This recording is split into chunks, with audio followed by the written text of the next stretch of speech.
May we please be seated? Thank you very much for your cooperation.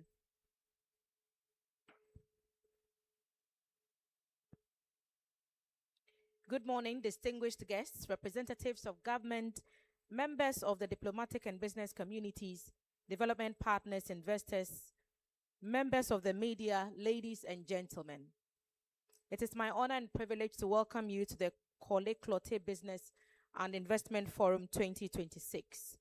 Today we gather to shape a vision of a municipality strategically positioned at the center of Ghana's commercial, financial and administrative landscape.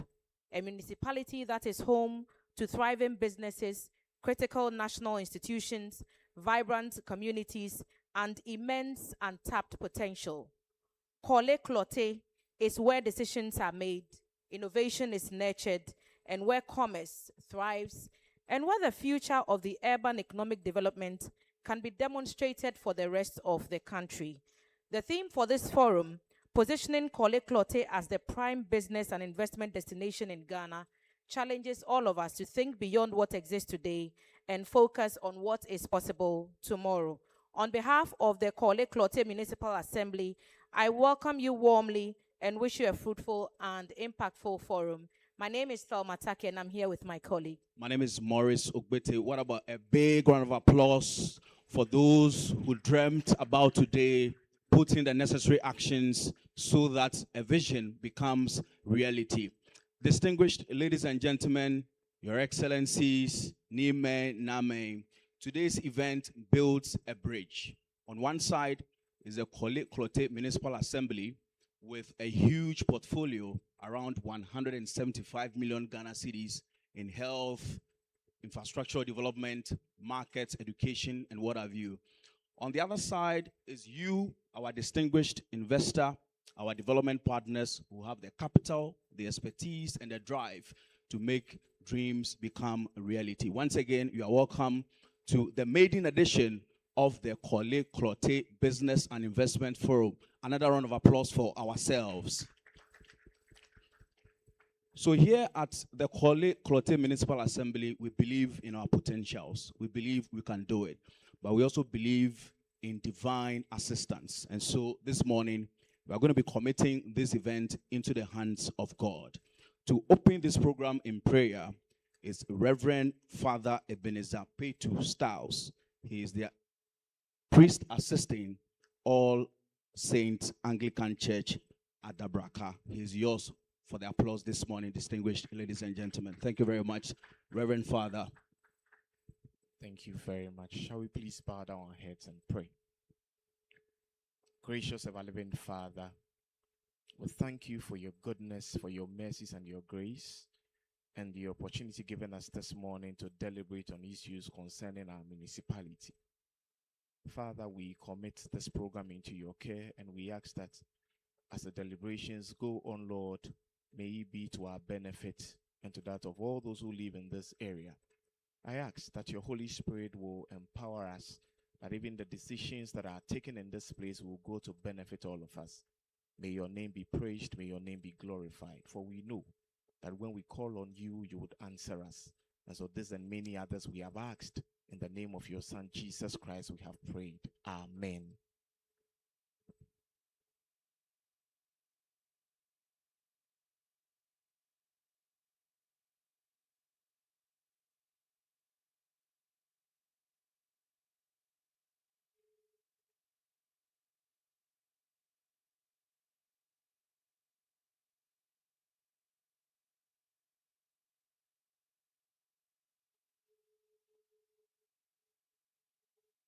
Ladies and gentlemen, I'll kindly acknowledge the presence of the following distinguished personalities. All of us are distinguished because we are God's children, but as I'm sure you know, a few people deserve some mention at this time, and we'll make other acknowledgements as we go along. It is my honor to welcome the Honorable Member of Parliament for the Korle-Klottey constituency, Dr. Zaneto Ajiman Rawlings. Thank you very much. Professor Lord Mensah, who is the head of the Office of the Local Government Service, will join us virtually, and I acknowledge his presence at the moment. the Honorable Member of Parliament and also Greater Accra Regional Minister and Head of the Regional Coordinating Council, Honorable Linda Obenewa Oklu. Welcome, ma'am. Dr. Gameli Hoiduafi, Executive Secretary, Interministerial Coordinating Committee on Decentralization. Welcome to you as well, Doc. Mr. Stephen Mason, who is the Chief Executive Officer of the Ghana Chamber of Commerce. Welcome, sir. And also His Excellency Wam Kelly Mene, Secretary General, AFCFTA Secretariat in Accra, also duly acknowledged. We also acknowledge the presence of the representative of the Ministry of Local Government, Chieftaincy and Religious Affairs, who unfortunately had to be at another event, and he sent a representative from the ministry, and we've also acknowledged your presence. Thank you very much. Of course, I'm leaving the next personality that I'll introduce for last for a reason, because as I'm sure you're aware, every successful investment destination requires leadership with vision, commitment, and the ability to translate plans into action. The journey of repositioning Korle-Klottey as a prime business and investment destination requires exactly that kind of leadership. It is therefore my pleasure to invite the Municipal Chief Executive for this area, in the person of the Honorable Alfred Alote-Gezi, to give us the welcome address. Let's welcome him with a round of applause.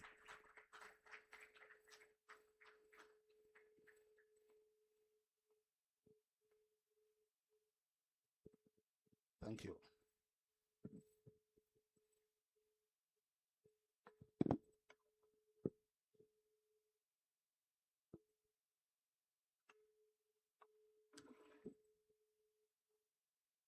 Let me say good morning to you all, and welcome to our maiden edition of our Business and Investment Forum. We don't have our chairman here. Honorable Ahmed Ibrahim, represented by one of our colleagues from the Ministry of Local Government, Honorable Linda Obina Aquili Oklu, Greater Accra Regional Minister, His Excellency Wam Kelly Mene, did I pronounce it well? General Secretary, African Continental Free Trade Area Secretariat, my Honorable MP, Honorable Zanato Ajiman Rollins, Member of Parliament for Korle-Klottey, Deputy Vice President, Pan-African Parliament, and Chairman for Security and Intelligence Committee of Parliament, Professor Lord Mensan, Head of Service, Head of Local Governance Service, Dr. Dominic Gameli, who the fear, I'm sure I've mentioned the name properly, Executive Secretary, Interministerial Coordinating Committee on Decentralization, Mr. Steven Mason, President, Ghana National Chamber of Commerce and Industry, members of the Diplomatic Corps, our development partners, captains of industry and investors, Honorable Metropolitan, Municipal and District Chief Executives, my Honorable Presiding Member, my Municipal Coordinating Director, Name, Honorable Assembly members present, Head of Departments of the Assembly, Head of Institutions, the press, distinguished ladies and gentlemen. It is my distinct honor and pleasure to welcome you to the maiden Korle-Klottey Business and Investment Forum 2026. I'm particularly delighted that this gathering marks the maiden edition of the Korle-Klottey Business and Investment Forum. We envision this forum as an annual platform that will consistently bring together investors, policymakers, development partners, businesses, and other stakeholders to review opportunities, forge partnership, and track the economic transformation of our municipality. Today's forum represents an important step in our collective efforts to position Korle-Klottey as Ghana's premier business and investment destination. It brings together government, the private sector, development partners, investors, entrepreneurs, and civil society to explore opportunities to sustainable economic growth, innovation, and strategic partnership within our municipality. The Korle-Klottey municipality holds distinctive and strategic position within Ghana's economic landscape.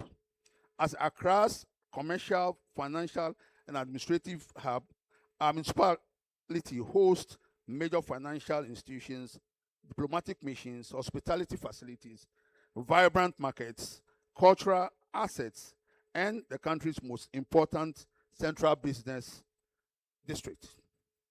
We are also privileged to host the Secretariat of the African Continental Free Trade Area, placing us as the center for Africa's emerging economic transformation.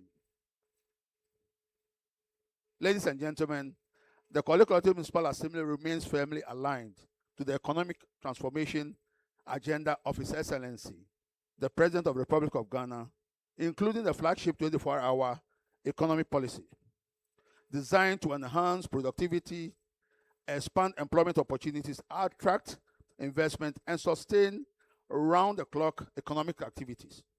As a strategic commercial, administrative, and financial hub of the nation, the municipality is uniquely positioned to facilitate extended business operations, thereby contributing meaningfully to national efforts to deepen economic resilience and promote inclusive growth. Distinguished guests, our vision is to build a world-class city with modern infrastructure, quality social service, a resilient environment, and an investor-friendly destination. To achieve this, we continue to invest in infrastructure, improve service delivery, strengthen local economic development, and create opportunity for productive partnership with the private sector. Achieving our vision of world-class municipal assembly requires a strong and sustainable financial base to be able to invest in critical infrastructure, improve service delivery, and create an enabling environment for business to strive. In pursuit of this objective, the Assembly has undertaken significant reforms to strengthen its internal generated revenue mobilization systems through the digitalization of property rate collection, business operating permits, and other internal generated funds. We are enhancing efficiency, transparency, and accountability, and convenience for taxpayer. As part of the above effort, COGMA introduced a digital revenue collection platform in 2024 to improve property rates mobilization and broaden revenue compliance. As a result, the Assembly's IGF increased from 14.7 million in 2023 to 25.3 million in 2024, representing a 41% increase. Revenue mobilization further improved to 40 million by the end of 2025, reflecting a 37.5% increase over 2024 performance. In the first quarter of 2026, the Assembly mobilized over 10 million Ghana cedis, representing 48.7% of its target for the period. This remarkable growth in revenue mobilization has strengthened the Assembly's capacity to invest in local economy development initiatives, including infrastructure improvement, market modernization, environmental management, business support service, and other interventions that enhances productivity and attract private investment, such as the Odona redevelopment project, which seeks to accommodate 6,000 traders after construction. Ladies and gentlemen, in particularly gratifying to note that nearly 80% of our resources funding local development interventions within the municipality are mobilized through our own internal generated funds, with the remaining 20% sourced externally. Some of the major development projects that are undertaken within the IGF include construction of a 3-story zonal council complexes at Adabraka and Usu, thereby fulfilling the Local Government Act 2016 Act 936.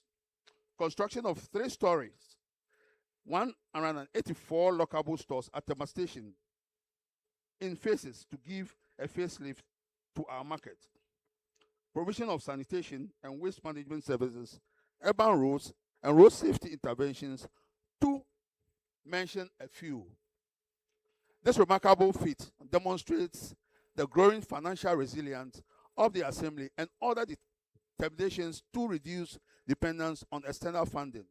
It also provides a strong foundation for accelerating local economic development, attracting investors, investment, creating jobs, and supporting businesses, delivering critical infrastructure and services that improve the well-being of our people.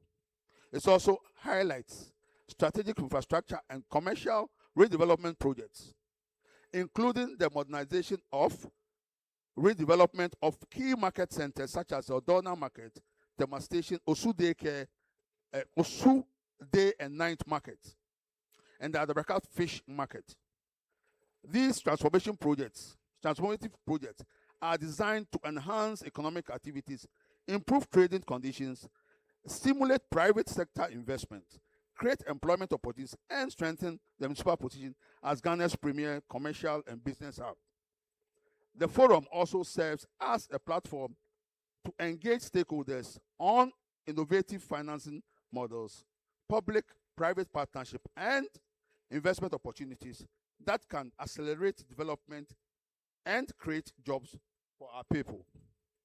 As part of today's program, we are therefore excited to launch the maiden Korle-Klottey Business and Investment Guide 2026, a practical resource guide designed to provide investors with businesses with relevant information on our competitive advantages, investment opportunities, support systems, and regulatory environment.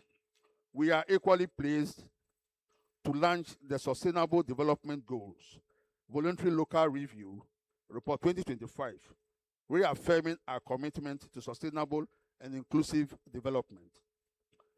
Ladies and gentlemen, the future of Korle-Klottey will be shaped by collaboration. Our city government alone cannot unlock the full potential of our municipality. We need strong partnership with investors, businesses, development partners, and communities to transform opportunities into tangible outcomes that improve livelihoods and create prosperity for all. We are looking forward to collaborate with you all and develop our respective sectors and industries. On behalf of the Assembly, I express my sincere appreciation to the National Development Program Commission, Honorable Ahmed Ibrahim, Minister for Local Government and Chieftaincy and Religious Affairs, Honorable Linda Obiniwa Akwili-Okluk, the Greater Accra Regional Minister, His Excellency Wam Kelly Many, General Secretary, African Continental Free Trade Area Secretariat, Honorable Dr. Zanato Ajuman Rollins, Member of Parliament for Korle-Klottey constituency, Professor Lord Mensah, Head of Service, Head of the Local Government Service, Dr. Dominic Gameli, Hodafia, Executive Secretary, Interministerial Coordinating Committee on Decentralization, Mr. Stephen Mazan, President, Ghana National Chamber of Commerce and Industry, and of the Diplomatic Corps, Development Partners, Captains of Industries, our distinguished guest speakers, sponsors, partners, and all stakeholders whose contributions have made this forum possible. I would also like to appreciate my hardworking team for putting the forum together. Ladies and gentlemen, I encourage you to actively participate in the discussion engage exhibitors, explore the opportunity presented, and join us in shaping the next chapter of growth and transformation of the Korle-Klottey Municipal Assembly. Nime, Name, our distinguished guests, ladies and gentlemen, once again, I warmly welcome you to Korle-Klottey Business and Investment Forum 2026 and wish you a fruitful deliberation.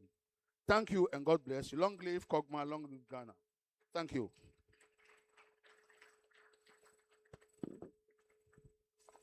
We can do another round of applause for our host, the Honorable MC for Korle-Klottey. Thank you very much, sir. Yours is a leadership of humility in service, delivering opportunities for the good people of Korle-Klottey. Distinguished ladies and gentlemen, this particular program is brought to you in strong partnership with the Greater Accra Regional Coordinating Council, with the regional minister at the helm. We can do a round of applause for them.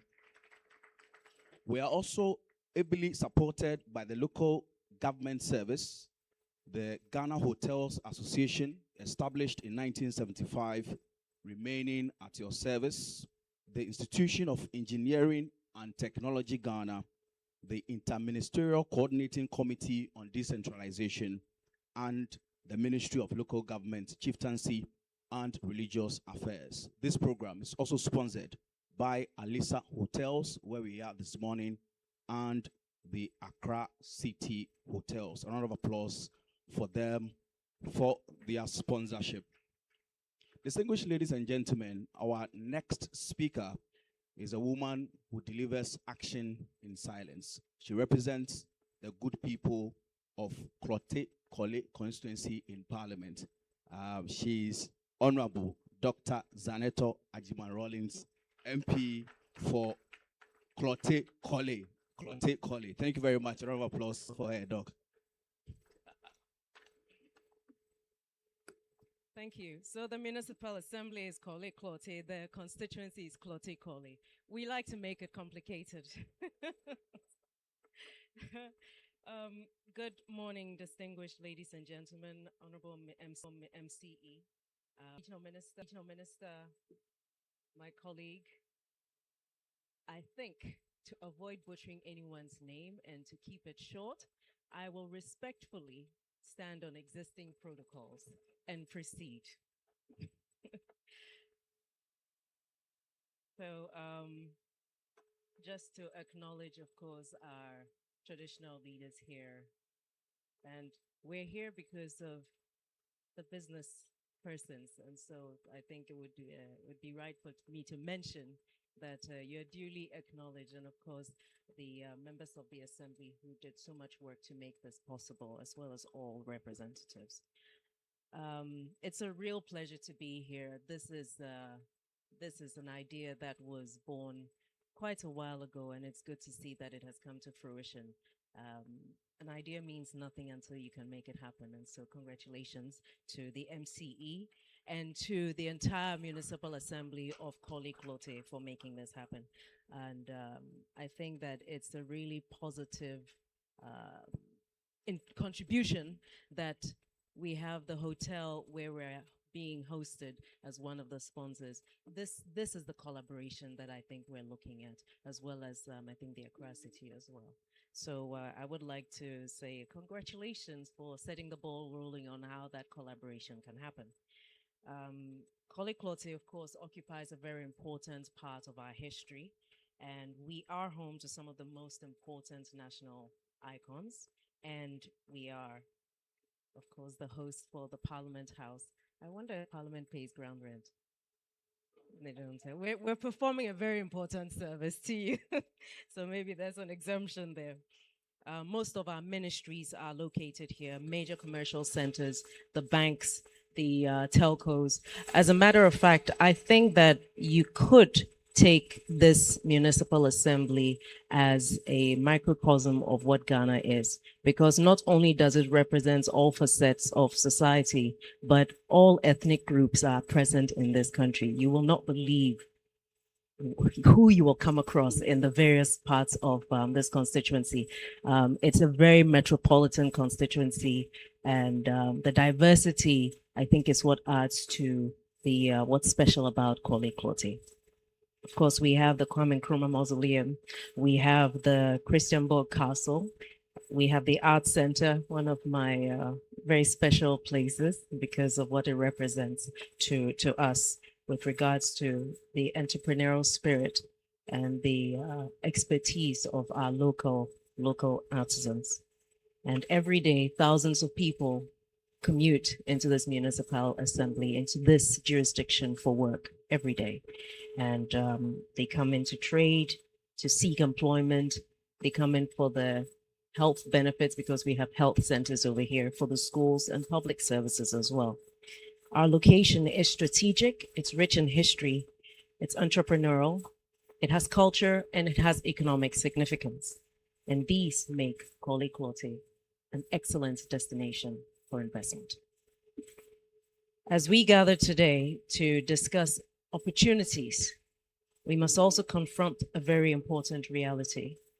Development is not measured solely by skylines, buildings, or economic activity. Development is measured by the extent to which people are able to participate in and benefit from the opportunities around them.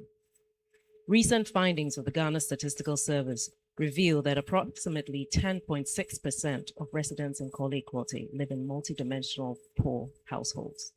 This translates into more than 6,800 people experiencing multiple forms of poverty, despite residing within one of the most economically vibrant municipalities in the country. This finding should challenge us all. It reminds us that poverty is not simply about income.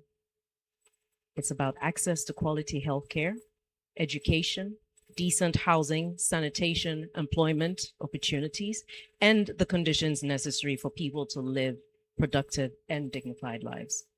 Investment is most impactful when it develops not only physical infrastructure, but also human potential. Sustainable development requires deliberate investment in education, technical and vocational training, entrepreneurship, digital skills, and leadership development. The most successful economies are not necessarily those with the tallest buildings, but those that have equipped their people with the knowledge and skills to participate meaningfully in economic growth. As we seek to attract investment into Korle-Klottey, we must also commit ourselves to building the human capacity that will sustain and maximize the benefits of that investment for generations to come. I believe that the true test of development is whether a young person can find meaningful employment, whether a trader can expand her business, whether a family can access quality healthcare and education, and whether communities feel that progress is happening with them and not around them.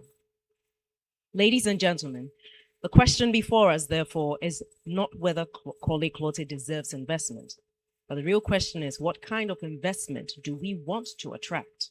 And what outcomes do we want those investments to yield?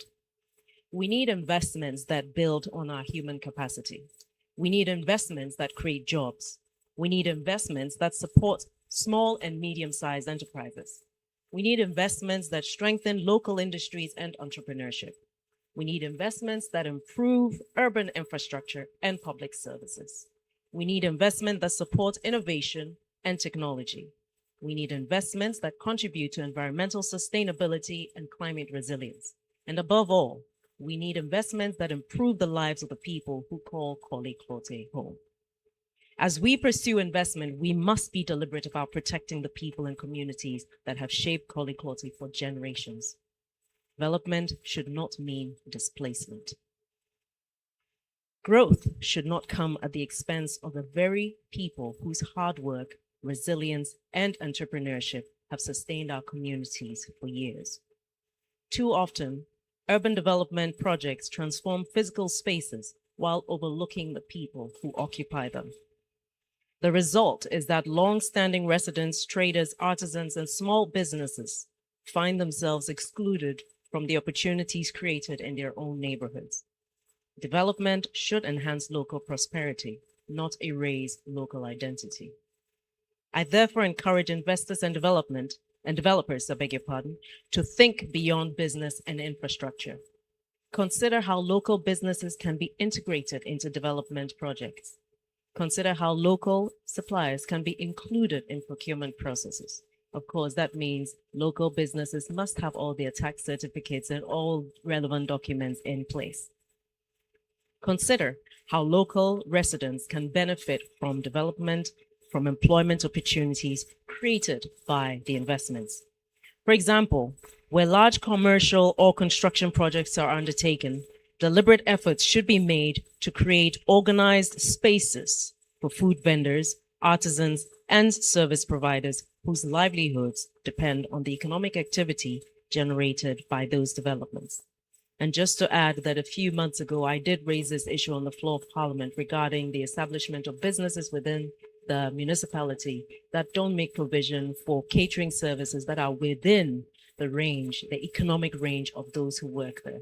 So I would like to perhaps use this opportunity to reiterate that if we are to address the issue of vendors selling on the side of the street, which is not actually permitted, let's make a conducive environment within the various structures that we are establishing so that the staff who work there can actually afford to pay for the food that is being provided for in these premises.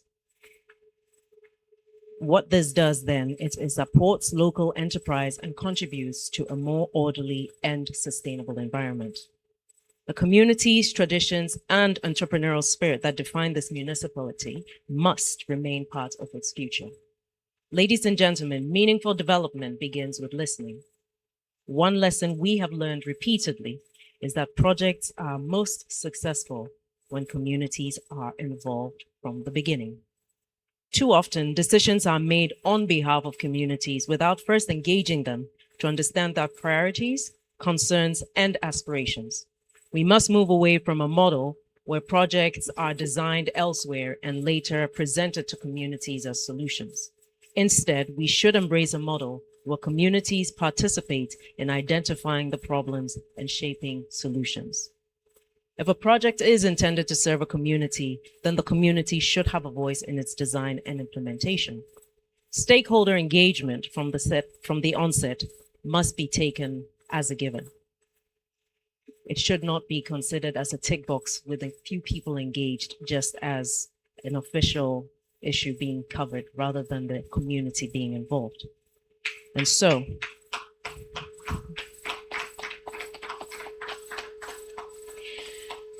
we must resist the temptation to assume what communities need. We must ask, we must listen, we must understand, and only then can we genuinely claim that our investments and interventions are serving the interests of the people for whom they are intended. Distinguished ladies and gentlemen, there are a myriad of opportunities in Korle-Klottey. Our municipality possesses a strong consumer market, strategic transport connections, a vibrant entrepreneurial culture, and access to some of Ghana's most important commercial and governmental institutions. Our tourism and hospitality sectors continue to hold enormous potential. Our creative industries are expanding. The digital economy presents new possibilities for innovation and job creation. Real estate development continues to reshape parts of the municipality. The health and education sectors present opportunities for public-private partnerships capable of improving service delivery while generating returns. However, unlocking these opportunities requires collaboration. Government cannot deliver this alone. The private sector alone cannot address structural inequalities, and therefore collaboration is key. Success will require all stakeholders working together towards a shared objective, positioning Korle-Klottey as the prime business and investment destination in Ghana. As policymakers, our responsibility is to create an enabling environment that supports investment, promotes transparency, and strengthens confidence. As investors, your role extends beyond capital development and deployment. You have the opportunity to contribute to community transformation, to create employment, and to build sustainable local economies. I would like us to consider how we can better connect development to skills development and employment creation. major investments should not only be about structures, they should be about opportunities. I'm particularly passionate about ensuring that our young people are included in the economic transformation of this municipal assembly and the municipality. The demographic realities of our country present both an opportunity and a challenge. If equipped with the right skills, education, and opportunities, our youth can be the engine of economic growth and innovation. If neglected, we risk wasting one of our greatest national assets. I'm also committed to ensuring that women are not left behind in this journey. Across our municipality, women continue to drive commerce, support families, and contribute significantly towards local activity. Expanding access to finance, training, markets, and leadership opportunities for women is not only a matter of equity, it's an economic imperative. As a municipality that has experienced the devastating consequences of flooding and urban vulnerabilities, we understand that sustainable development must be accompanied by responsible planning. We must invest in drainage infrastructure, effective waste management systems, climate adaptation measures, and environmentally responsible development practices. Economic growth that ignores environmental realities is growth that will ultimately prove unsustainable. Similarly, security and stability remain fundamental to economic development. Investors thrive in environments that are safe, predictable, and resilient. Strengthening public safety, promoting social cohesion, and creating opportunities for young people are therefore not separate from economic development. These two are our priorities and our prerequisites for this. As we build our future, we must preserve what makes us unique. Our municipality is rich in history and culture. From Osu to Tudu to Adabraka, we have to make sure that our communities are collectively form this constituency, and that there are stories and traditions that we preserve to connect us and defining who we are. This is not an empty canvas waiting to be developed. It's a living community with a rich history and distinct character. So in looking at developments, we must always remember this is not a blank canvas. Let's innovate. Let's be creative. Let's modernize. But let's make sure that in all that we're doing, we're not erasing the unique identity of what makes Korle-Klottey what it is. Distinguished guests, one encouraging factor about this municipality is that despite challenges, it continues to demonstrate strong development outcomes and remains one of Ghana's best performing local authorities. This should give us the confidence that where there is good leadership, community engagement, innovation, and good governance, indeed, your investments will not be in vain. Our task now is to build upon that foundation. Let this forum not merely be a talk shop, but where we really bring the best of our ideas together for action, for transformation, for sustainable development. Let's ensure that economic growth does translate into improved livelihoods. And let's work together to make this constituency, to make this municipality a model, not only for economic success, but for inclusive and sustainable development. In conclusion, I'd like to also mention that this constituency is where I actually spent my entire childhood and most of my adulthood. So it's actually quite an interesting, I don't believe in coincidence, but I'd say it's an interesting coincidence that I've ended up representing this constituency. And I'm in my third term, and I'm so happy to see that this forum is finally happening. As a member of parliament, what it does is it takes a bit of pressure off me.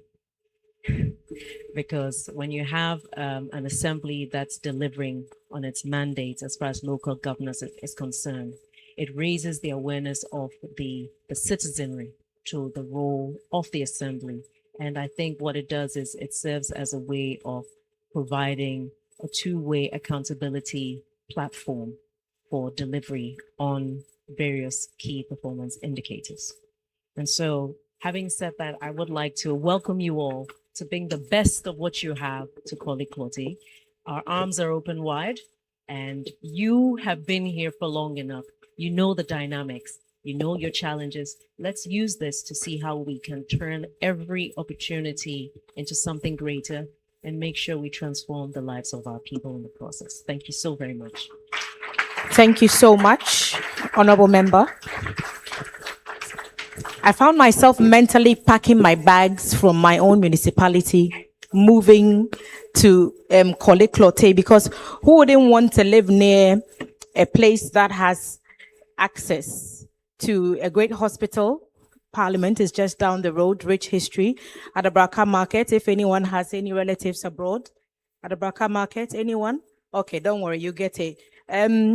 Art Center, I love that place. So as MCE was speaking and as the Honorable MP was also speaking, I was just packing my bags and I just want to move here. But I'm grateful that you did not gloss over the challenges as well in the municipality, within the constituency, because there is a lot of work to be done. And that's where, as private sector, the Municipal Assembly believes strongly that those collaborations should exist. We are seeing these projections, and the MP says it's not just about skylines, it's about ensuring that development does not displace the local community. And because we are talking about the local economies, we know that the strong local economies will also require strong local institutions. And it brings us nicely into our next statement, which we are about to receive: the local government service and the continued role it plays in building the capacity of assemblies to not just deliver the development, but also attract investment. And as the speakers so far have said, improve the lives of the citizens, ensuring that we develop climate resilient programs, proposals that bring economic growth, but that do not shirk environmental responsibility. So I'll invite now to make a statement on behalf of the head of local government service. And he will join us on the Zoom platform, Professor Lord Mensah, head of service, office of the head of local government service. Shall we please listen to his submission?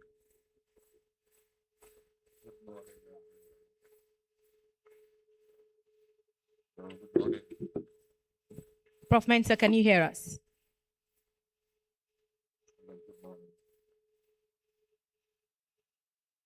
I believe that we are just establishing the connection. Just to give it a few minutes, he should pop up very shortly to give us his presentation. We are talking about all the ways that this municipal assembly's potential can be maximized and made to benefit the people, not just the corporations and the conglomerates. So Professor Lord Mensah will tell us exactly what form of assistance the head of local government service will provide in this agenda. And we are waiting to connect with him now. I believe we saw him briefly. The team is working to make that presentation possible. Let's acknowledge the presence of the representative of the Minister of Local Government, Chieftaincy and Religious Affairs. Like we said, he was unable to be with us because he had to attend to an equally important event. But he's represented by the director from the Ministry of Local Government, Mr. Divine Ayijo, who is also at the podium. And thank you so much. Shall we acknowledge his presence with a round of applause? Is Professor Mensah with us now? Right? While we wait for that connection to be established, let's take the next speaker for the event. Perhaps within that time, we'll make some progress on... Yes? Ah, there he is. Professor Mensah, let's hear from you.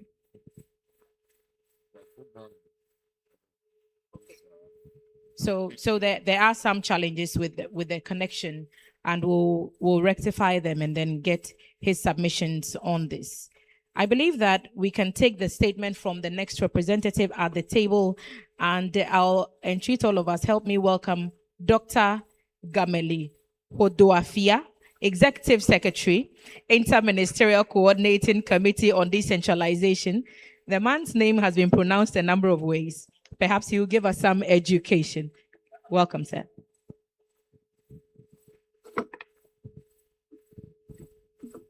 Thank you. Good morning. This is the man whose name has been not butchered, murdered this morning. So it's 3 syllables. Hoedrophia. Yes, it's ever. Or to simplify, Hodophia. Right? Hoedoafia. Hodophia. It means it takes wealth to make a great king or chief. It's a very powerful and learning. So I want to take a cue from the Honorable Member of Parliament, and so I stand on the existing protocols. Good morning once again, distinguished ladies and gentlemen. It is a privilege to join you this morning at the Korle-Klottey Business and Investment Forum. At a time when Ghana's development trajectory is undergoing a quiet but decisive shift from centralized aspirations to local execution, and from planning economies on paper to building them where people live and work, and where people can own the processes of development. This forum is therefore part of a broader national transition anchored in a simple but powerful truth. The future of Ghana's prosperity will be shaped not only by national policy ambitions, but by the productivity of our districts and the ability of local authorities to convert opportunity into enterprise and enterprise into jobs. Distinguished guests, ladies and gentlemen, we are gathered at a defining moment in our decentralization journey as the government advances a renewed national decentralization policy and strategic framework for 2026 to 2030 that places local economic development at the center of the 24-hour plus economy program and that of the national economic growth. This marks a fundamental shift in the philosophy of decentralization, because as we know, we say power to the people. Decentralization is not an abstract construct. It is about where you and I live, the spaces where we occupy. Sometimes when we talk about decentralization, and I have heard that very much, people say to me, Gamali, this is your decentralization. Is it working? Would it work? I can tell you that it is working, and it will work if together we take the opportunity and we own the spaces where we live and we shape the development of those spaces. The message of the National Decentralization Policy is very unambiguous. Ghana must build self-sustaining local economies that generate jobs, expand outcomes and incomes, strengthen resilience, and widen opportunity for all of the people of Ghana. The new direction is clear. MMDAs must also function as engines of growth, mobilizing investment, facilitating enterprise, and shaping the conditions for local prosperity, so that where we live should look like what we aspire, how we want it to look like. I mean, a lot of us, or our comrades, these days, there's a proliferation of telenovelas. They're watching all these beautiful things happening in other countries. And I'm sure that they all wish that the localities where they live look like that also. But it's in our hands. We must do it ourselves. Our local governments, our DCs and MCs, we must put them under the microscope. The media and all of us, we have to put pressure on them. We have to hold the fire to them and make sure that they are delivering and shaping our local communities how we want them to look. In this regard, I commend the Korle-Klottey Municipal Assembly for convening this very timely forum. Your initiative reflects a forward-looking understanding that modern local governance is not defined only by administration. It's increasingly judged by its ability to create jobs, attract investment, stimulate enterprise, and improve the economic well-being of its citizens. The most successful local governments of the future will not simply administer communities. They will shape local economies. They will identify opportunities, mobilize partnerships, unlock investment, and create the conditions for business to flourish and communities to prosper. This forum is a practical demonstration of what we want our local governments to be like, and we must commend them. Let us give them a huge...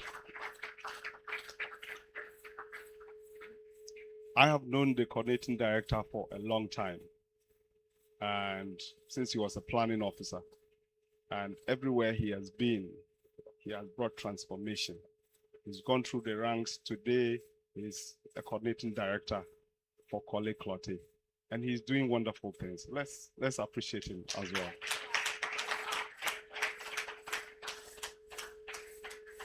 Korle-Klottey sits at the heart of Ghana's urban economy. It's defined by dense population, commerce, infrastructure demand, and environmental pressure. Yet, in terms of development, these characteristics are not only constraints, but they are also opportunities. The new national decentralization policy demands a shift in mindset. We are required to move from managing cities as administrative spaces to developing them into vibrant economic hubs. The NDPS prioritizes strengthening local economic development as a core mandate of MMDAs, enhancing internally generated funds and fiscal sustainability, deepening digitalization and innovation in governance, expanding public-private collaboration, strengthening accountability and participation, and building resilient local economies capable of sustaining growth beyond central transfers. I mean, today, the common fund that goes to the local governments has increased several fold. Since 1993, when the DACF was established, up to 2025, the central government had transferred about 16 billion Ghana cedis in total. In 2025 alone, about 7 billion Ghana cedis was transferred to the local governments. This year, 2026, the DACF formula is 90% direct transfers to the local governments. And so when His Excellency says funds must follow functions, as we send the functions down to the local governments, we are ensuring that the resources that are needed to be able to shape and deliver those functions are also following those functions. And so we must commend government for taking the singular decision to do that. You won't give us an applause.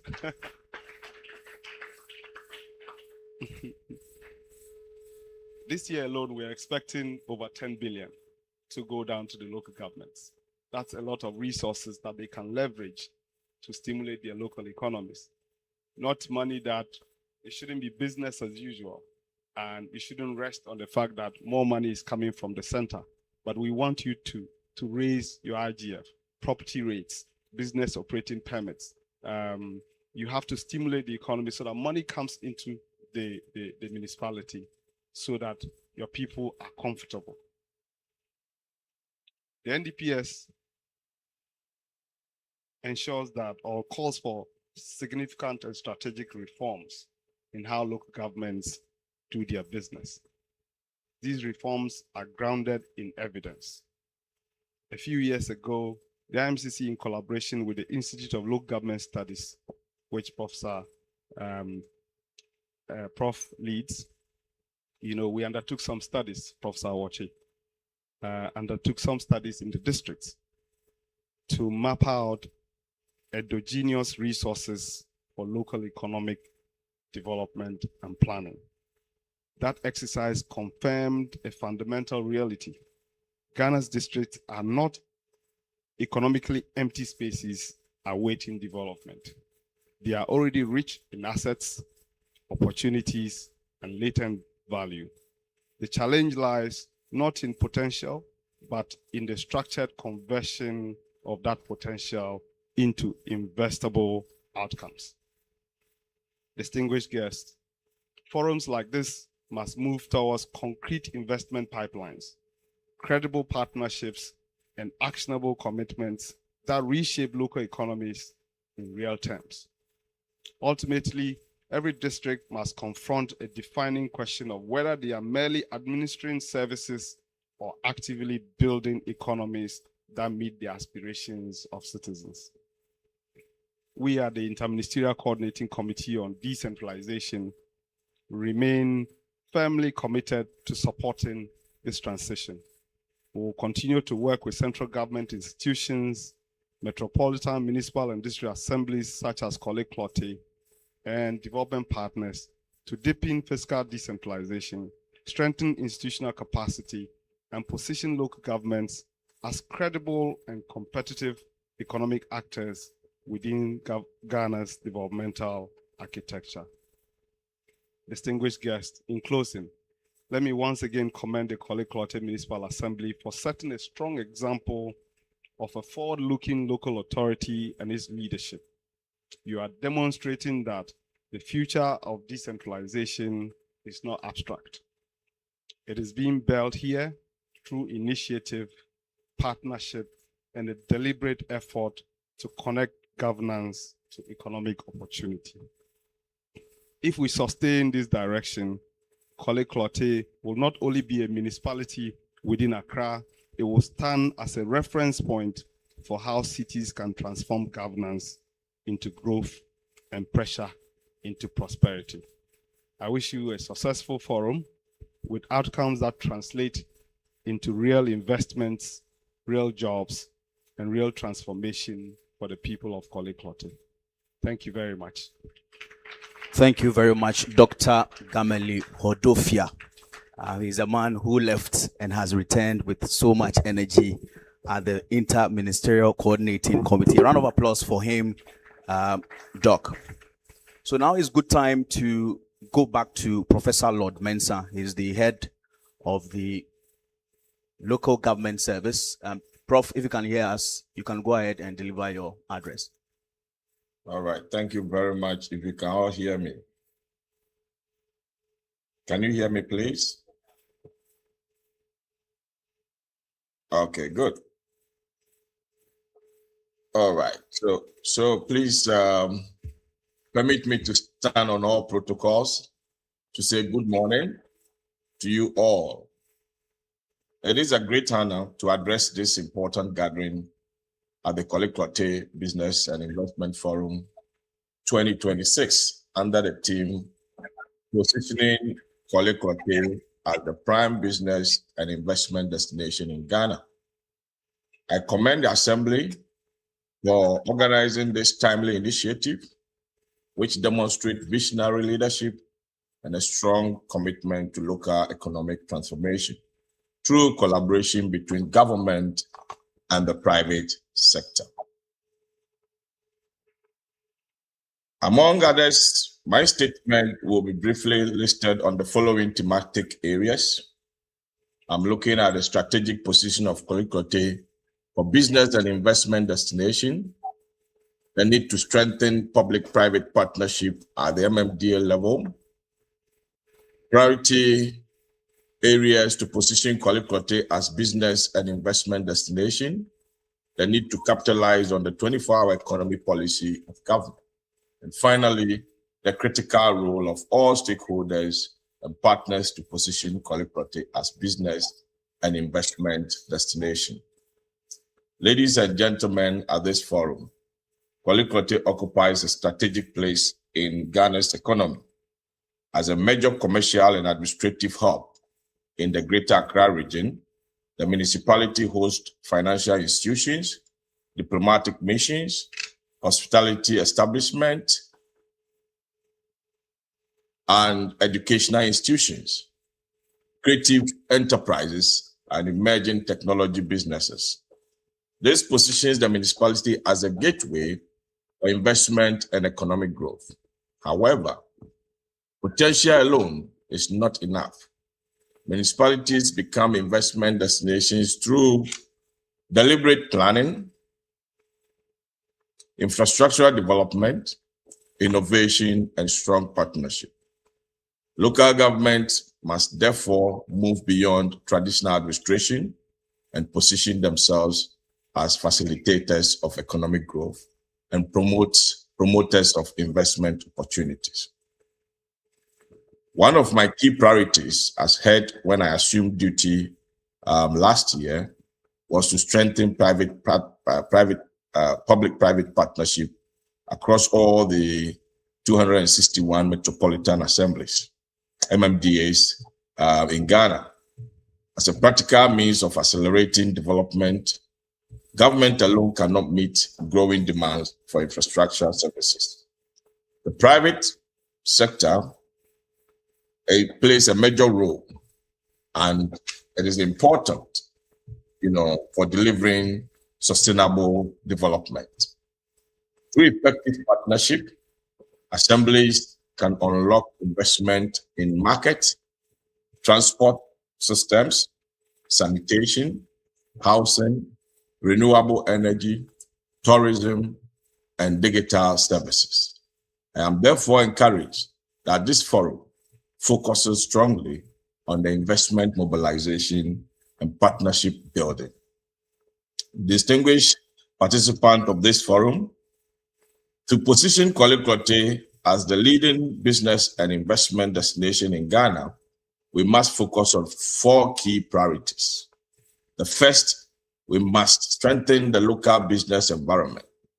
Investors are attracted to municipalities that are transparent, accountable, efficient, digitally responsive, and business-friendly. Assemblies must modernize service delivery, simplify procedures, and improve revenue mobilization, and embrace digital governance. We must invest in infrastructure and service delivery. We should also understand that reliable sanitation, drainage, water supply, energy, digital connectivity, and transport systems are essential for economic growth and also builds investor confidence. Innovative financing and strategic partnership will be critical in addressing such infrastructural gaps. We must support entrepreneurship and youth innovation. Young people are driving innovation in technology, creative art, hospitality, fashion, agribusiness, and digital services. Local authorities must create enabling conditions through skills development and business support, access to financing, and innovation ecosystem that empower local talent. Finally, we must look at sustainability and climate resilience, and must also remain central to development planning. Green investment, renewable energy, waste recycling, sustainable transport systems, and climate resilience infrastructure are no longer optional. They are essential for modern urban development. There is also important role that, ladies and gentlemen, we must move forward. This forum must produce critical outcomes. We shouldn't measure the outcome as just a discussion. We must look at it from a year by now, what has been created, investment that has been secured, businesses that has been supported, and jobs that has been created out of the discussion that we are having now. To our investors and development partners who have joined this forum, I will encourage you to see Korle-Klottey as a municipality full of opportunities and potential. For the private sector, who are also part of this forum, I encourage closer collaboration with local authorities to drive economic transformation. To our young entrepreneurs who are seated here in this forum, your innovation and determination remain critical to the future prosperity of the municipality and Ghana as a whole. To conclude my statement, distinguished guests, ladies and gentlemen, I wish to emphasize that Ghana's economic transformation will not only happen at the national level. It will happen at our municipalities, districts, communities, and local enterprises. Strong local economies build strong national economies. Consequently, I am very optimistic that Korle-Klottey has the potential to become a model municipality for investment promotion, urban innovation, and sustainable development. Korle-Klottey has been a model, and trust me, with the effective leadership that it has. If I am to propose any municipality to be piloted for municipal bond, which is an indirect way of engaging the private sector, I will recommend Korle-Klottey to be one of the assemblies to be first on the market to issue municipal bond.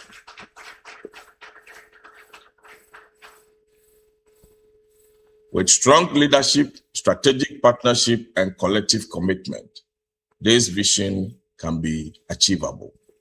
On behalf of the Local Government Service, I reaffirm our commitment to supporting assemblies in promoting local economic development and strengthening partnership that accelerate national transformation. I congratulate Korle-Klottey Municipal Assembly for organizing this forum and wish all participants fruitful deliberations. Thank you very much for giving me this opportunity. Professor Lord Mensah, Head of Service, Office of the Head of Local Government Service, thank you so much for your submission. If you've not started mentally packing your bags as a business or as an individual to Korle-Klottey, I don't know where you've been the past 1 hour. Such inspirational tales we are being told, and the other municipalities are watching. At this point, I'd like to acknowledge the presence of the Accra Metropolitan Chief Executive, the Honorable Michael Korle-Klottey. He's coming to copy what is happening.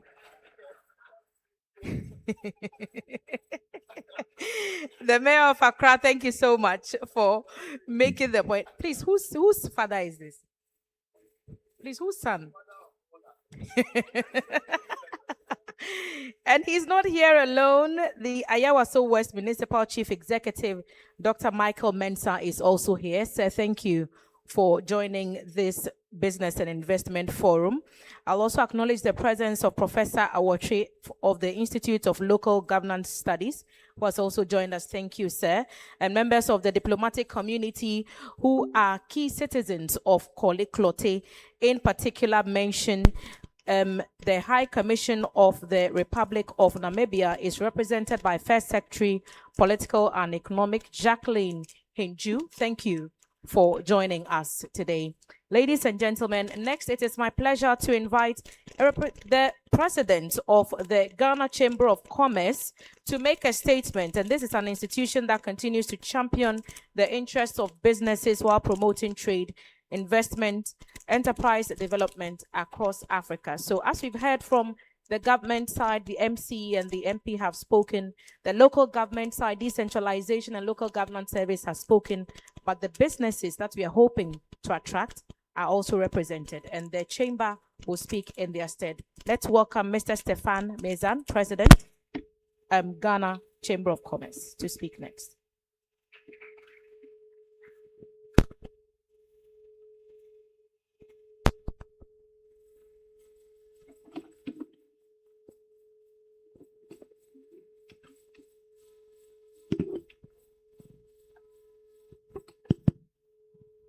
I was glad when they told me to come to the house of the Lord, and I guess I'm at the right place. Good morning. Growing up, I went to a school called in Fansman, And I keep telling people that I didn't go to a good school. So I try not to speak a lot of English. On that note, I want to stand on all protocols observed and say a very good morning to everybody and welcome. Let me take this opportunity to thank the MC for inviting the Ghana National Chamber of Commerce and myself to represent at this August occasion. I bring you greetings from the Council and General Administration of the Ghana National Chamber of Commerce and Industry. Let me also take this opportunity also to add my voice to the MC to congratulate the organizers, your team, for organizing such a beautiful occasion, and all of you for coming as well. As president of the Ghana National Chamber of Commerce and Industry, I'm going to just give a few remarks which are not new to us, but just to reiterate the position of businesses when we want to come into your communities. As private sector, some of the things that we need are very basic governance. Private businesses want the right to their properties, and that right to also be protected. So, Mr. MC, as you want to invite private businesses to your community and your municipality, I would like you to take a note of our rights that has to be protected. We also do not want to be ambushed with regulations that we are not aware. So all of a sudden, one certain permit, and you go and the permits are changed, and then it becomes surprising to us. Private businesses, we don't want surprises in that light as well. And then also working with corrupt officials. We know that the progress of every nation depends on all of us doing the right things, and especially for private men. Once you come to your municipalities and to your offices, and then they make it very difficult for us to do our business, especially when we need to pay our way through to be able to get the necessary permits. It deters us from doing business in your community, and especially that you taught yourself to have the biggest or the most welcoming municipality for businesses. We want you to also take note of that. Having said that, let me take the opportunity to say that one of the things that we require are reliable power supply. And let me congratulate the president that since he's been in power, we've not had much pressure on that, and that is good for the private business. Zoning and land administration. I am a typical Takrade person. I'm working here in Accra because of the National Chamber of Commerce, and I live with my brother. Where he lives now, or where I live with him, was the 7th location that he was permitted to build. I am a real estate developer. I have a combined shops. I'm a commercial real estate, so I build shops and offices. In my city, I have a combined shops of about 650 personally by company. And it has been my dream to establish that. So I build shops in commercial areas. But having had the experience of my brother who had to move 7 locations before he could build his house, scared me from moving my business operation to Takrade. And it has been my dream to be able to move my business to Accra, to be able to build commercial properties here. So as a private man, we want proper land administration and proper zoning that allows us to be able to bring our businesses and be able to do that. Having led the business community as president of the Ghana National Chamber of Commerce, Your Excellency, Honorable, there are 2 things that I've instituted in the Chamber of Commerce. One is the Junior Chamber of Commerce, and also what we call the JNCCI Way, the Ghana National Chamber of Commerce and Industry Way, that is women and youths. I want to announce that we are ready and willing to work with your community and your constituent, your municipal, to be able to establish a junior chamber for the youth so that our business people and the members of the Chamber of Commerce can handhold them lead them, mentor them into going into enterprise. We also want to work with you on the way, which is the women and the youth. As advocate for enterprise and businesses, we have come to realize that women are the marginalized of our society. That is why the chamber has instituted a specific sector concentrating on women and the youth. And I want to say that we will be willing to work with you to develop women, upskill them, to take advantage of the AFTA and be able to export across the African continent. While we were in the holding room, I think we had a lot of chats. And I must say that enterprises and entrepreneurs like pro-business leaders. And having spoken to you, I realize that you are one. But it can only happen when we get you, your entire council, which is the city council, and also your community leaders to work with the private sector to be able to establish well and be protected in your community. Your Excellency, Honorable MC, while I was going through the catalog, I realized that there were pictures of all the speakers, but I didn't see my picture. So I want to make a statement as I close, and so that you can put it at the entrance of your hall for people who come to. Investors care less about nice to have. Investors, we care less about nice to have. What we care more is about what works for our return on investment. On that note, let me congratulate you, congratulate your organization, and thank you very much for this occasion. Thank you. Thank you very much, Mr. Stefan Mazan. He's the president of the Ghana National Chamber of Commerce and Industry. Another one for him, saying it straight and direct, protecting their business interest. Distinguished ladies and gentlemen, we get to the height of today's investment forum. We are going to be launching the Korle-Klottey Business and Investment Guide. It's a guide that tells you where the investment opportunities are. Here to deliver the keynote address and also launch the guide is the Honorable Greater Accra Regional Minister, Honorable Linda A. Oklu, to deliver the keynote address and also launch the Korle-Klottey Business and Investment Guide. A round of applause for our keynote speaker. Thank you very much, ma'am.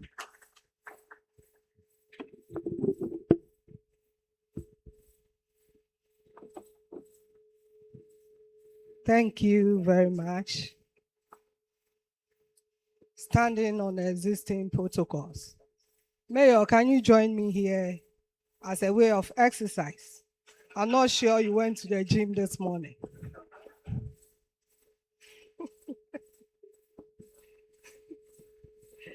It is a great honor to join you at this maiden Korle-Klottey Business Investment Forum, held under the theme Positioning Korle-Klottey as a prime business and investment destination to Ghana. I commend the Municipal Chief Executive and the management of the Korle-Klottey Municipal Assembly for initiating this important platform. The forum reflects a clear commitment to promoting local economic development by bringing together government, investors, development partners, and the private sector to explore opportunities for the growth, partnership, and investment. This gathering comes at a critical time when cities and municipalities are increasingly expected to drive economic transformation, create jobs, and attract investment. Such objectives can only be achieved through deliberate collaboration between the public and private sectors. Ladies and gentlemen, Korle-Klottey occupies a strategic position within the Greater Accra region and Ghana's national economy.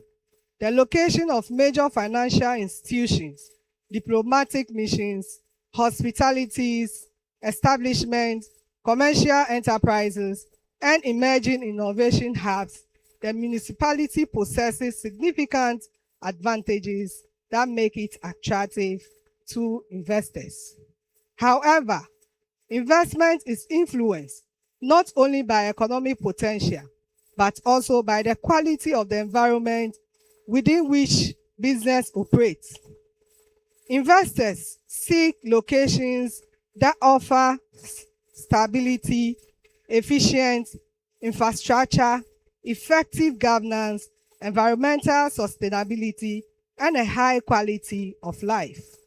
It is therefore essential that we continue to strengthen our urban management systems and address challenges relating to sanitation waste management, flooding, traffic congestion, and environmental degradation.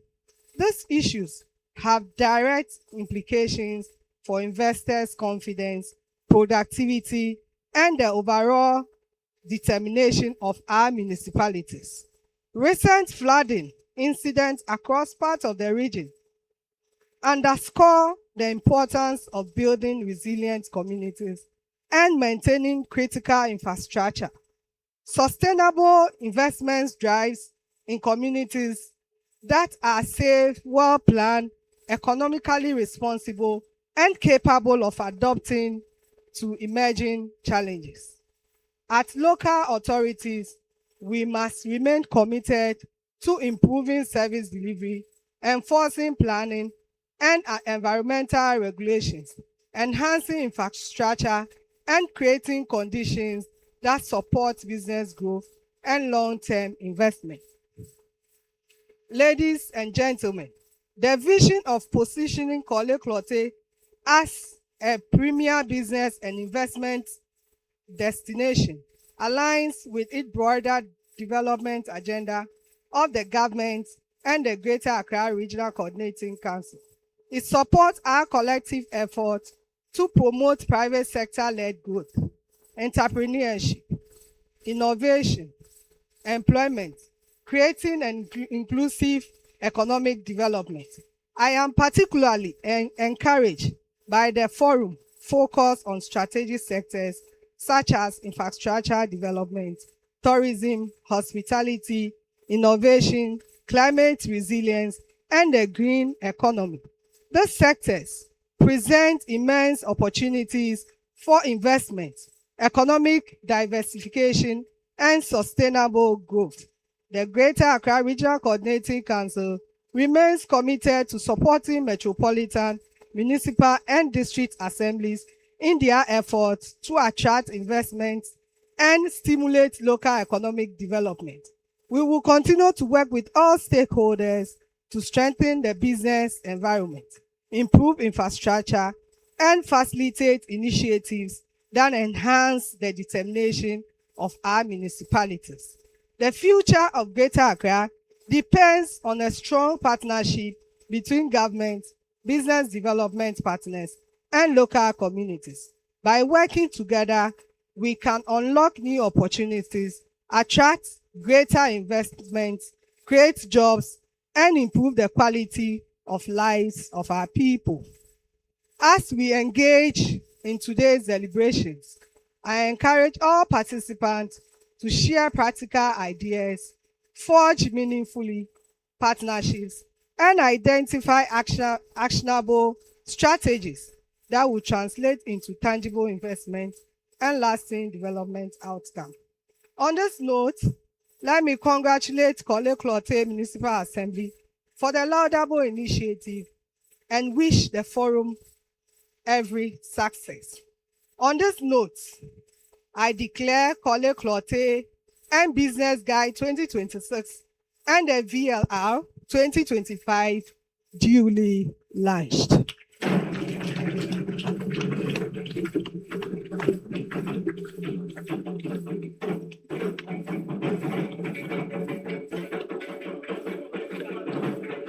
Honorable Member of Parliament, Dr. Zaneto, kindly join the Regional Minister for a photo opportunity. The Korle-Klottey Business and Investment Guide has just officially been launched, together with the 2025 Voluntary Local Review Report on SDGs.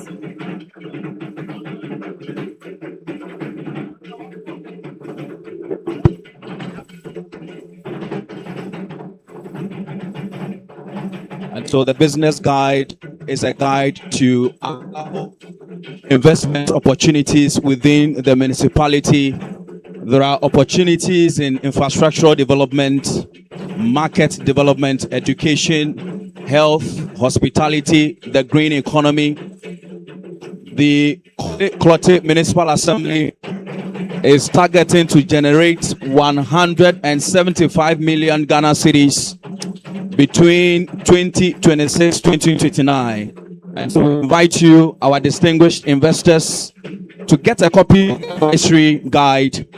Look into which areas will suit you, and then let's release the capital that is able to create jobs and create opportunities for the many unemployed youth within the Korle-Klottey Municipal Assembly. Copies of the documents will be made available to you. Be sure to grab a copy. It is not a mere publication. It is a roadmap. It is the vision of the municipality, and you can find all the opportunities available in those documents. So one of the biggest challenges that many businesses face is access to ready information, and these documents provide just the right amount of information to ensure that your businesses succeed. And so, as we said, investment opportunities very much available. How much of that you get into your portfolio will depend on the networks and contacts you make from this event. And so we encourage you, our investors, our development partners, NIME, NIME, please try your best to connect and make sure that you are able to capture the many investment opportunities within the Korle-Klottey Municipal Assembly. Ladies and gentlemen, let's give our dignitaries another round of applause. We've just witnessed a launch. It's not the end of a process. It's the beginning of a new chapter for Korle-Klottey, a chapter in which information, opportunity, and strategic partnerships come together to accelerate growth and investment within the municipality. We'll be taking a short coffee break while our dignitaries depart, and we'll be back to continue with a plenary session in part 2 of this program shortly. Today's event very much packed. We have ahead of us 4 key panel discussions. And so when we return from the short coffee break, we're going to be unlocking investment opportunities for a 24-hour economy, the role of district assemblies after the coffee break. So please stay with us. Shall we please rise as our special guests depart?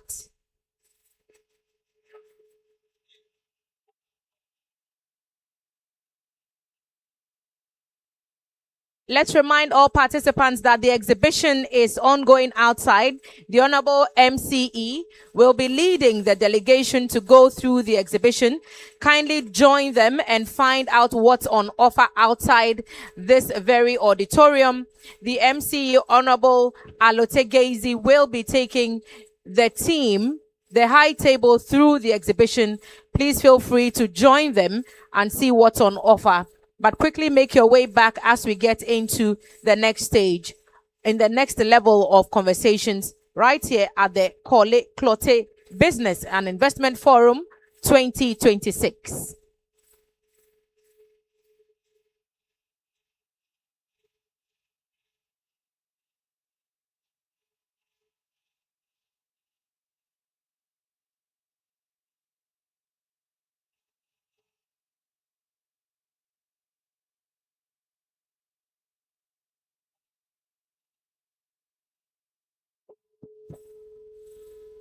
You may please resume your seats. Thank you very much. The exhibition is ongoing outside. The MCE is leading the team. Please feel free to join them and make your way back in 10 minutes for the start of the next session. Thank you.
Established on the 19th of February 2019, the Korle-Klottey Municipal Assembly has rapidly redefined local governance at the very core of Ghana's capital. Guided by a commitment to strategic infrastructure and shared progress, Kokme's growth has been uniquely shaped hand in hand with its citizens. By fostering direct public participation, the Assembly has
leadership, said that there are also opportunities for improvement that I've observed. One of them is to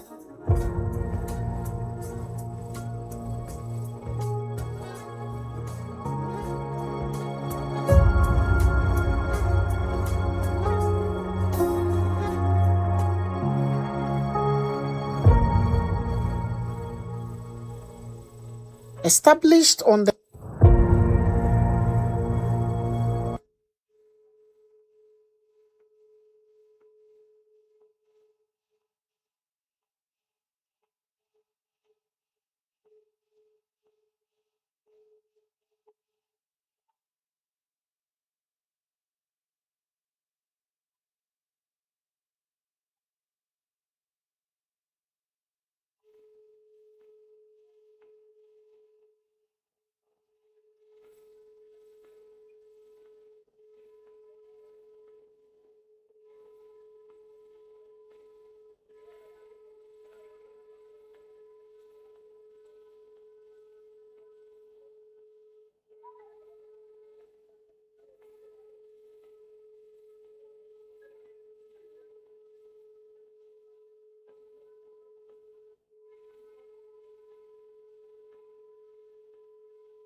established on the 19th of February 2019, the Korle-Klottey Municipal Assembly has rapidly redefined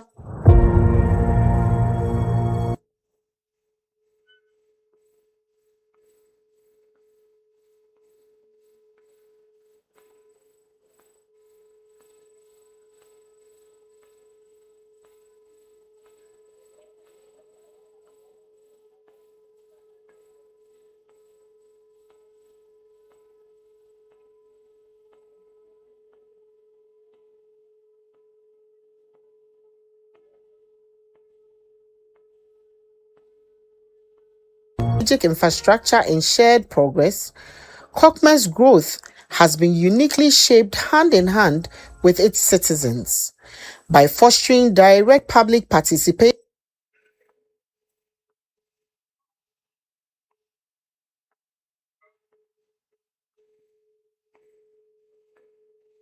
and sustainability.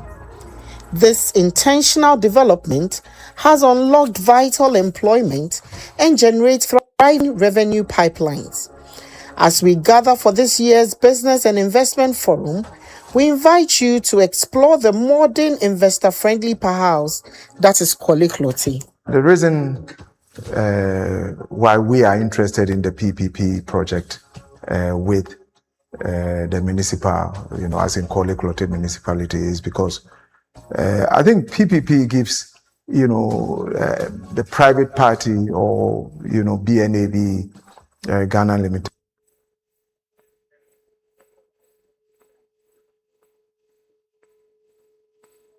together government to more or less improve the community by working with a private party who, we come in with a certain degree of expertise, a certain understanding of the processes, and we also work maybe faster because we tend to eliminate some of the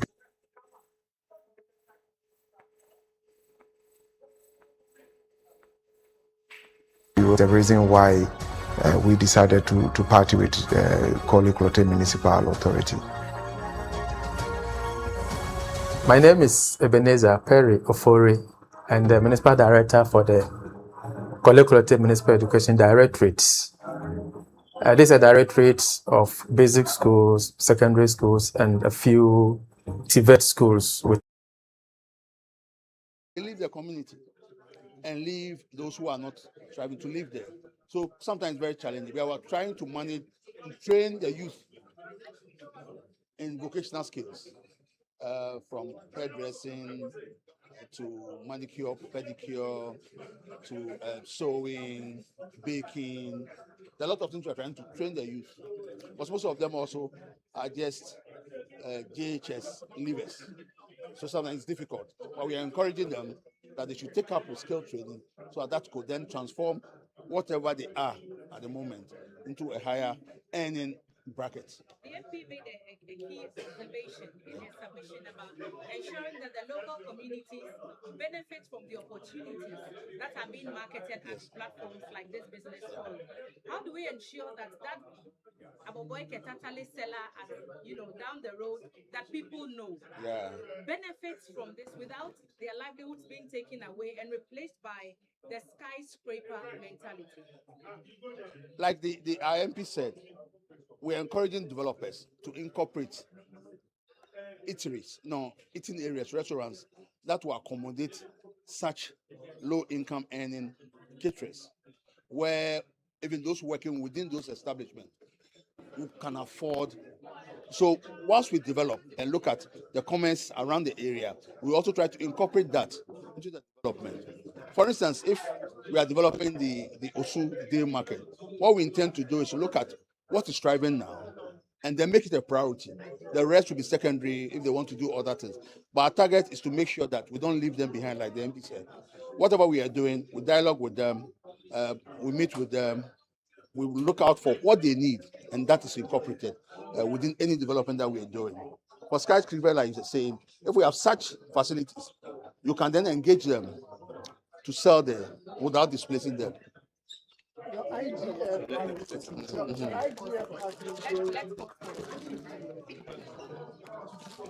Okay. As well. So. Okay. So your IGF has been growing significantly. Yeah.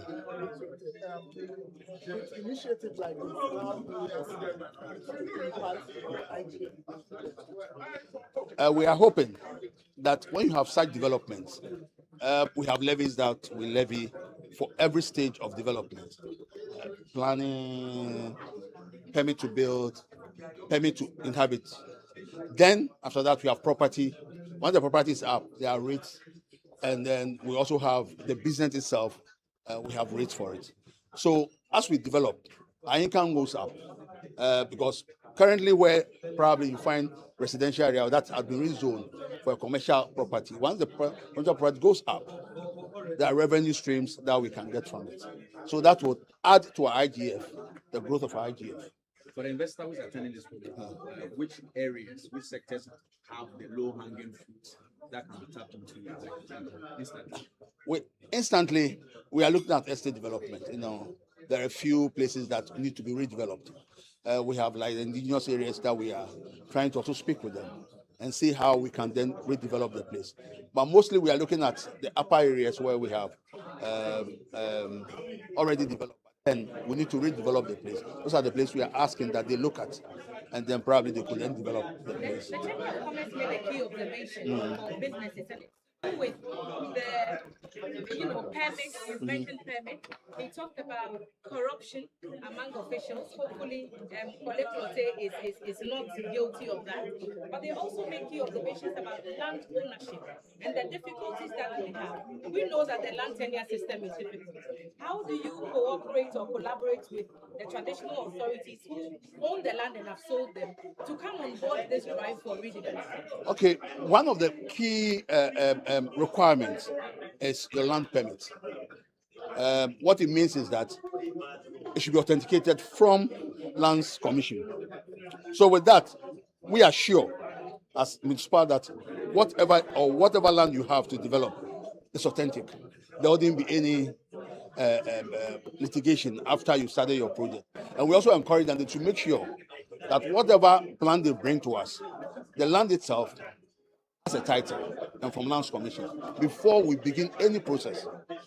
We have a committee that incorporates almost every aspect of building. We have engineers, we have fire service, we have everybody within that committee. and we ensure that every process that we have is, how do I put it, is conformed to before you are granted permit. Can you please tell us why we still have flood, even though government is releasing so much from the district to become a plant? You see, I would. Garrett now. Garrett is a project that we have funding challenges, not funding challenges, but I'm sure they got some challenges along the line. So it was halted, not abrogated. Ministry of Housing is working around to ensure that we get new contractors to take over the project. So it's at the standstill now, and it's creating a few challenges when it comes to flooding because it's not completed. And the way it is, you have all sorts of debris being collected at the edge of the Korle Lagoon. So that is something that we are working at. Once it is resolved, I believe that the gutters and drains will be completed, and probably flooding would ease. I always say that flooding cannot be eliminated completely based on our own human activities. It will come and go depending on the downpour. Well, last year we didn't get this level of flooding, but this year we have. It tells and it speaks a lot. So flooding will try to mitigate it, but we can't eliminate it completely based on what downpour we receive, and then the level of desilting we do in the gutters. Perhaps my last one. Many blame the municipal assemblies for non-enforcement of the already established regulations, and so think that you should accept some of the blame for the flooding that we are seeing and even the building collapses that we are also observing over the time. How do you respond to that? I'm not saying entirely the blame should be put at the assembly. I believe we all contribute to what we see. The assembly is there to enforce laws. The citizens are supposed to report those we can see with their eyes. Once they don't do that, sometimes it's challenging. But we are working as much as we can to enforce what we can, what we see, we correct it and enforce the law the way it should be enforced. Property rate collection.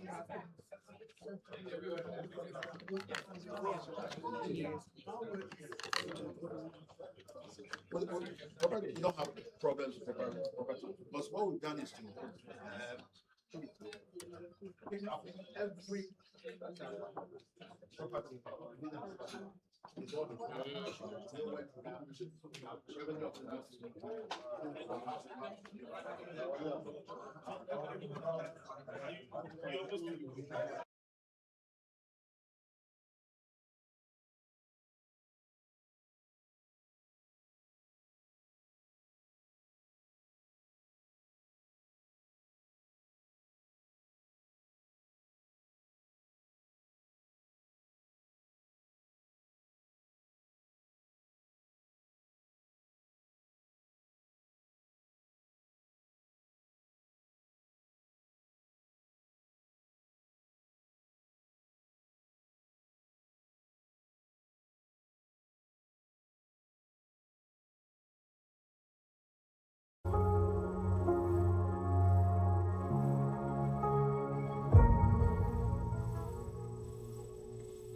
Established on the 19th of February 2019, the Korle-Klottey Municipal Assembly has rapidly redefined local governance at the very core of Ghana's capital.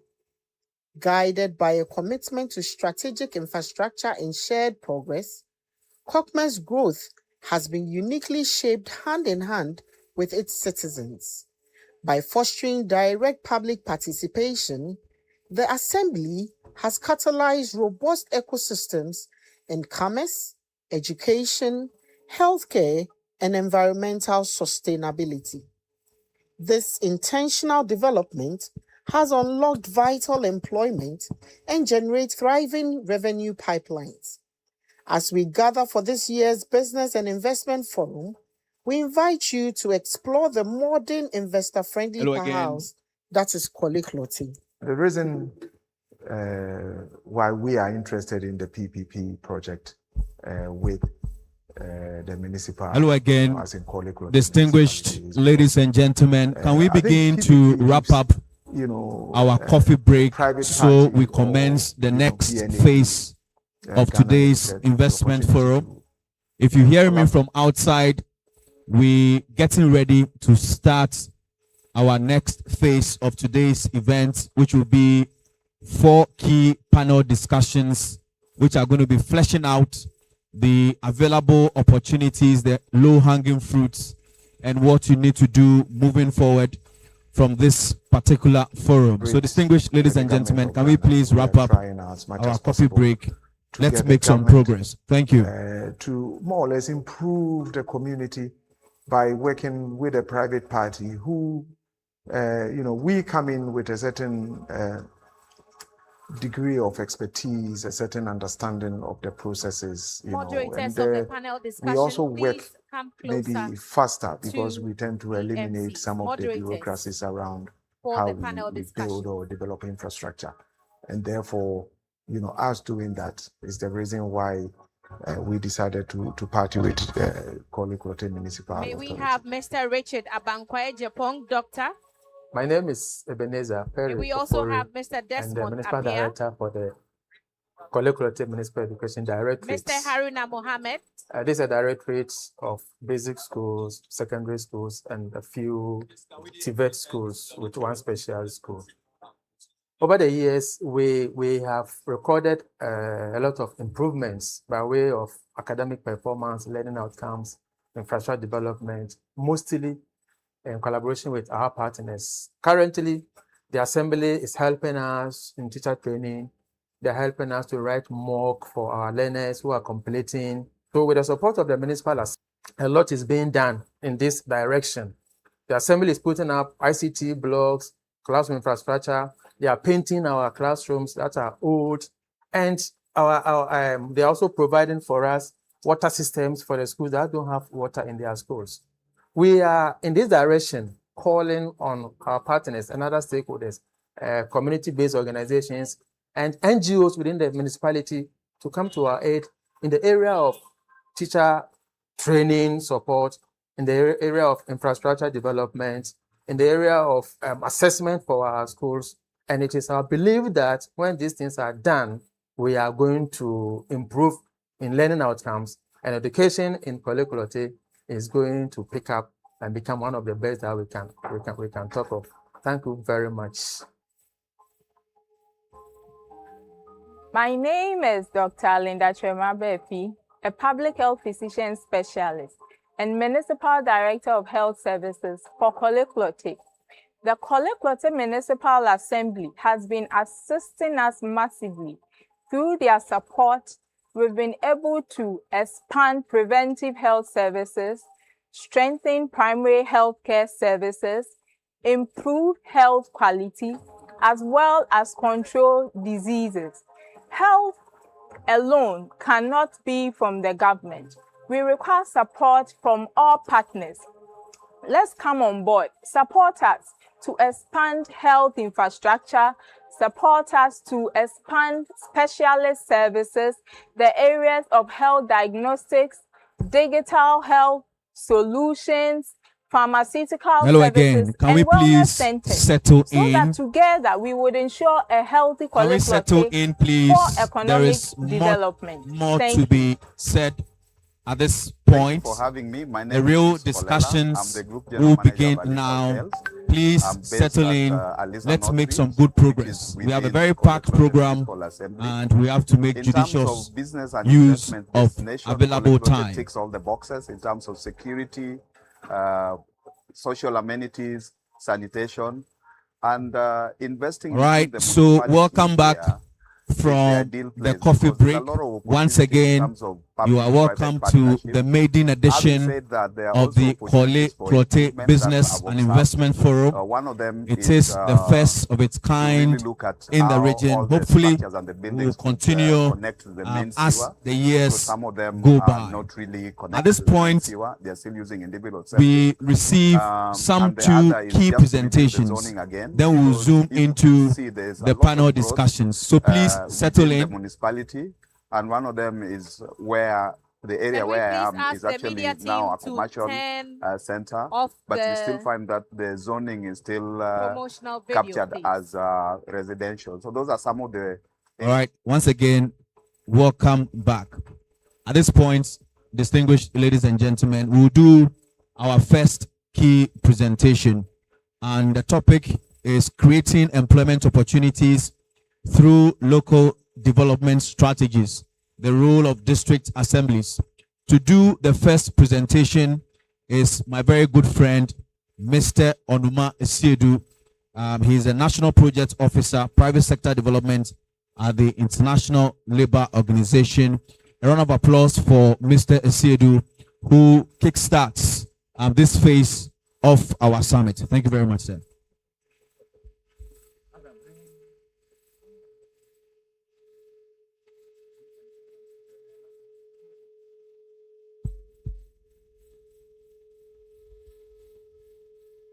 Good morning, ladies and gentlemen. Good morning, morning. Oh, it's afternoon now, yeah? So good afternoon. Yeah. Please, let's settle.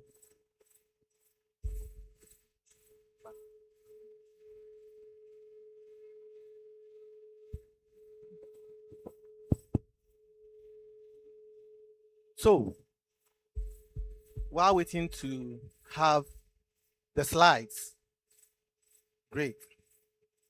And we have with us creating employment opportunities through local economic development strategies, the role of district assemblies.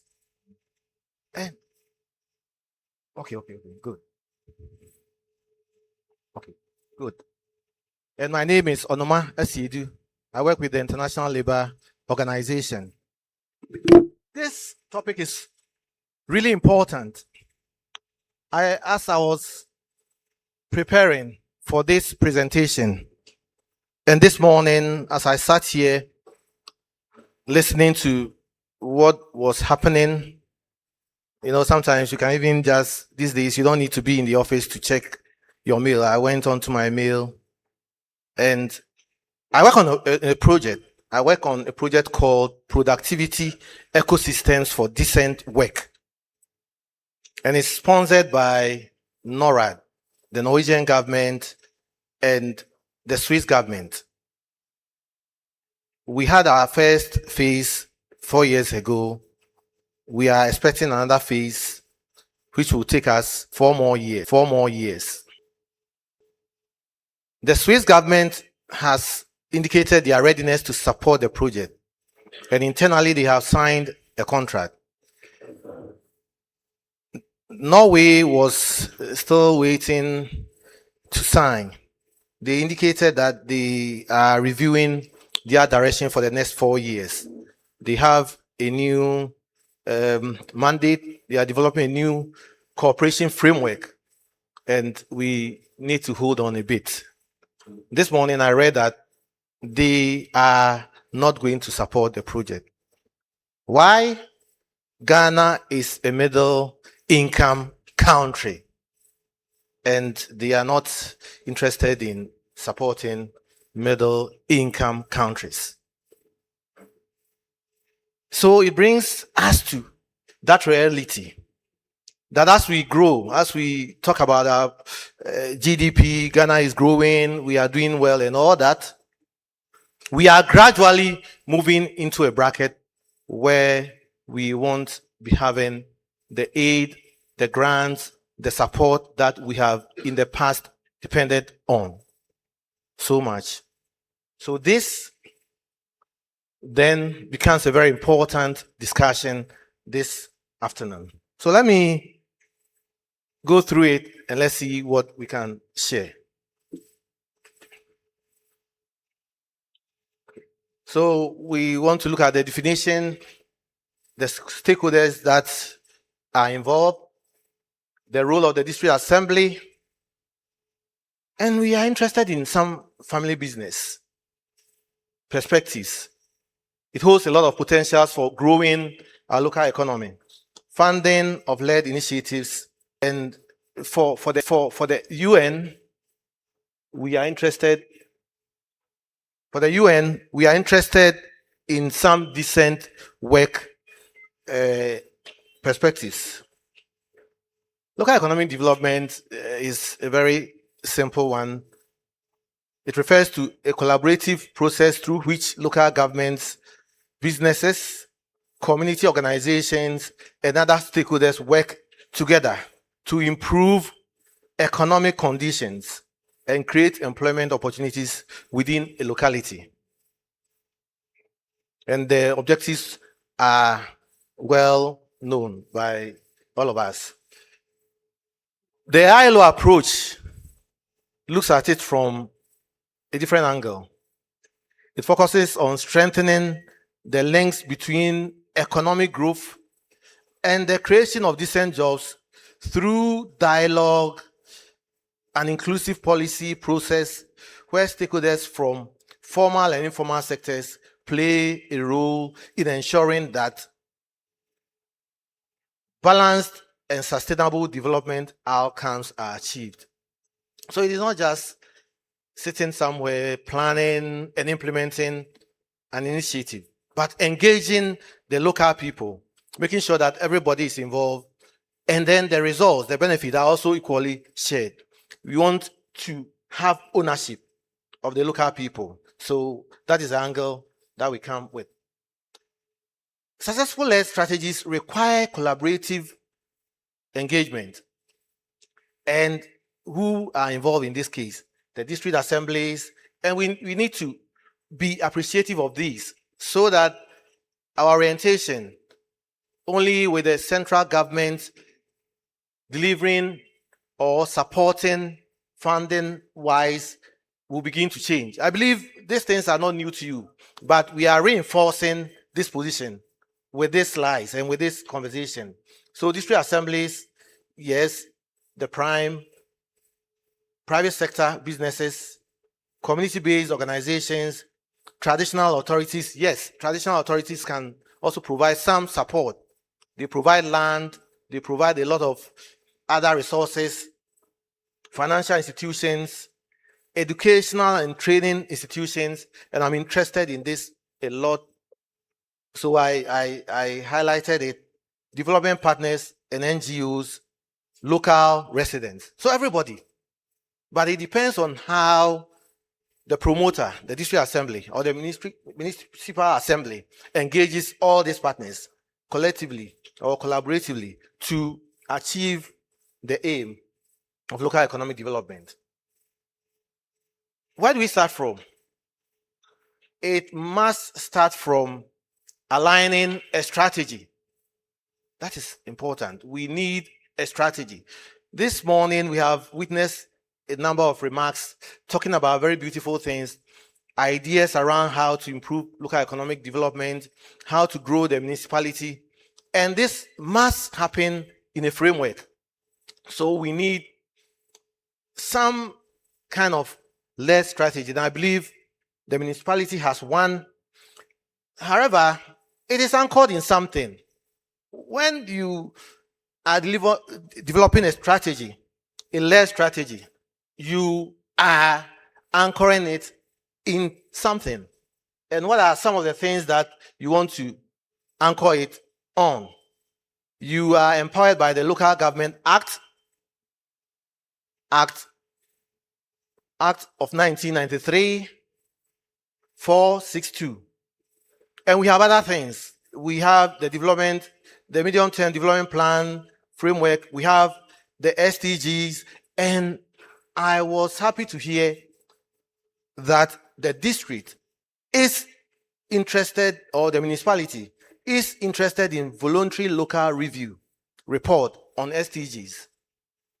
This is an indication that the municipality is aware of the current trend of development. That is looking at about 8 goals and some sub-goals. So for local economic development, clearly you might be looking at goal 8 of the SDGs. But there are so many other things in the SDGs that still speak to local economic development. So it's a good approach. Now,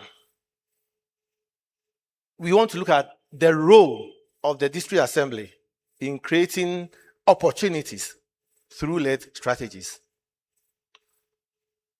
to a large extent, we had depended on some, should I say, international agencies, some foreign institutions, some external support and strategies in the past. But over the period, I think from 2000, thereabout, the middle of, around 2005 onwards, a lot of transformation have taken place. And we are now looking inward, trying to see how we can explore and use our energies to create wealth for our people. So the District Assembly has a mandate to ensure that this happens. And some of the areas that I want to consider under creating an enabling environment have already been mentioned, and we just want to add to it. Simplifying licensing procedures, and the Chamber of Commerce guy said it. They don't want surprises. They just want you to make things easier for them. So simplifying licensing procedures, improving local infrastructure, strengthening land administration. It's so chaotic in Ghana. Land, if you need land, and he mentioned it. His brother relocated or moved 7 times before he could have a good, peaceful, stress-free land to develop. Enhancing transparency in local governance. Support business-friendly policies. And with infrastructure, let's give it a little more attention. What does it mean? Roads and transport systems, electricity and energy. I just recently were working with a government company that had come to Ghana and setting up in I think Afina enclave, industrial enclave, and they cannot produce because they are not currently having regular energy supply. They need water, they need some other things. These are basic for industries. Markets and industrial parks. So we have enclaves, we have the Dawa, we have the Ajabin. I think the Ajabin is in this municipality. We have one in Kumasi, one in Tamale, and these are places that draw investors. So you may not know, but as a result of this industrial enclaves, we have one of the biggest garment factories in Tamale. You won't believe it. It has started operating. It is going to employ, currently it has about 1,000 employees. In the near future, when it is operating to capacity, it will employ about 6,000 workers due to basic policies like creating an industrial park. Information communication technology, so we need the structures, improve infrastructure, digital telecom. So these are basic items that investors need. In this case, your local people to facilitate their operations. We need private-public partnerships. And it is evident that many of the things that have happened here was through private-public partnerships, working with the banks, working with even the Alisa, Accra City Hotel, and many other organizations that have the muscle to support development locally. So they will support you with infrastructure and with some of the enclaves, we have LMI that is developing it. So the industrial zone is built, but there is some institution that is developing it. We need to support small and medium enterprises, providing the necessary support in terms of advisory services, in terms of training, creating incubation centers. We need to promote agricultural development. In the case of Korle-Klottey, agric may not be a priority, because when you Google Korle-Klottey investment potentials, agric may not come up. You'll be seeing things around real estate development and many other things that you might not even be thinking around because you think Ghana is an agrarian country or economy. But there are many, many other things that you could develop in this community, constituency, municipality without agric. However, there are a lot of opportunities around agric. That might not be your priority, but there are a lot of opportunities that you can tap into in various areas. And it employs a lot of people. That is one of the things that agriculture does. A lot of people. Skills development. So if we are not interested in agric because the space doesn't give us that opportunity, there are many other things that we can do. Technical, vocational training linked to priority sectors that we would want to promote.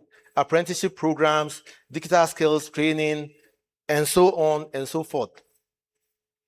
Collaborate with universities. Yesterday, I was in a program somewhere, and the lead was talking about research and how important it is in our current development dispensation.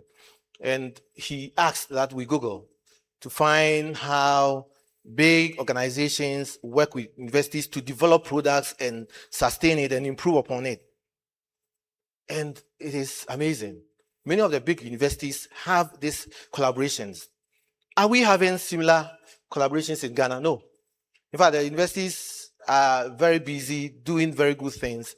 Unfortunately, that collaboration with local assemblies, with the state, developing products, developing opportunities for young people, improving upon tools, improving upon frameworks, creating jobs are not happening as we would want to have it happening. Tourism. And when I was developing this material, what came to mind was the Korle-Klottey Festival. It's huge. It's huge. We can tap into these. We have the Kwame Nkrumah Mausoleum. I haven't seen the guide yet, but I'm sure some of these things will be in the guide. And we have to think around them. Things are changing. This program, festival, can bring huge opportunities, investment opportunities for the country or for the municipality. And again, create employment as a result. We need to identify the investment opportunities and make it part of our strategy. So we can, I'm sure it is captured properly here, and we are going to read and get to know. But in this age, the internet is the place to go. Once you Google, once you play around, you begin to see this. So you don't always need to capture it in a pamphlet or a document of this kind. We need to organize investment forums. Programs like these bring like-minded people together.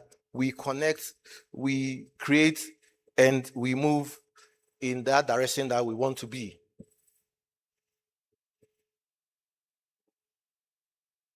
Procurement, and Honorable Zenato spoke about it. Do not forget the people. Do not go and leave the people behind. Go with them, support them, create opportunities, local procurement. To a large extent, about 50% or more of the things that we buy are usually gotten from outside. The things that we consume, school uniforms, whatever, furniture, the person gets the contract, quickly goes to China and get it done.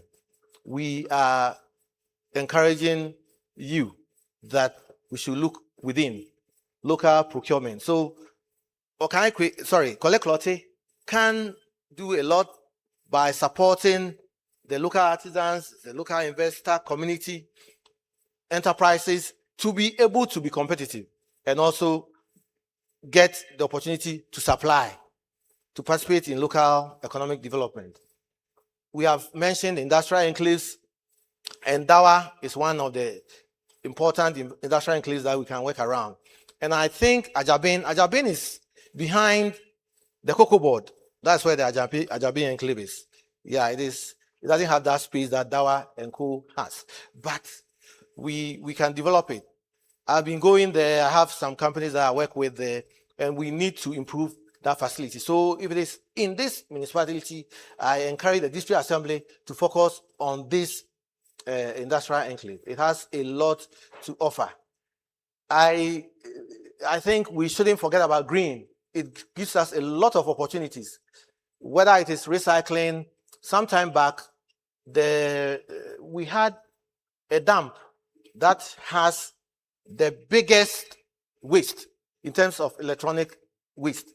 We can focus on that, see how we can recycle this waste, support innovation and technology adoption. That is where the world is now. So we can create opportunities around that. You may not know, maybe the next Samsung related company can come from this municipality. It is possible. We can decide to create something around the young people. So the next tech companies, our company like Samsung, that's what I really intended. And let me spend just a minute on this. Family business for job creation. Look at Kasapreko. Look at Kantanka.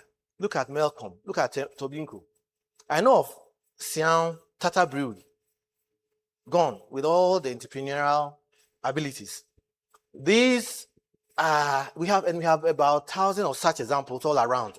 Can we support these companies to transit from just small business companies to giants like this? How to support business? How do we do that? Succession planning, professionalizing their management, strengthening governance and governance structures. That is where the problem is. One man doing everything, taking the decisions. Can we work on the governance structure, improving financial management, innovation, and all that? We need to fund it. And you already know, the donors are backing out. They want to look elsewhere. They are not stopping support. In fact, some of them want to go into different sectors. They want to engage in business rather than aid. So they are around, but they are not ready to fully and wholly support development intervention. So we need to find ways of doing that, the blended approach. Finally, I think the last but one, I'll be out of here soon. In all this, we are interested in the decent work aspect of it. Because for me, over the period, I walk into a factory or an organization and I ask myself, would I want to work here? Sometimes I look at a lot of things, the environment, the policies, and I said no. No way. That is why many of our young people are not ready to take up the jobs or the opportunities that you create, because they don't satisfy some of these things. Productive and gainful, fair wages, safe and healthy working conditions, social protection, is the person secured pension, insurance, respect for workers' rights, equal opportunities for and non-discrimination, inclusion, and so on and so forth. These are things that should guide the kind of jobs you create. Quality, not quantity. And finally, make employment creation the center of lead. If we really want to achieve the goal of creating employment in numbers and quality wise, then we should be using employment as a criteria in appraising the interventions that we seek to implement. But I want to encourage you, look at agriculture, processing, input supply. Agri creates a lot of opportunities. Manufacturing, garment production, food processing, services, ICT, digital services, financial services, and many more, real estate. The list is endless, but it all depends upon your interest and the opportunities and priorities that you want to put premium on. The DA has the DAs have all it takes to implement successful lead initiative and achieve remarkable results. However, where the need arises, DAs could seek external technical assistance to do this. You need some technical assistance. Again, in developing and implementing local strategies to generate employment, note the following. Enterprises, not government, create jobs. Enterprises, but not government. Let's pick this.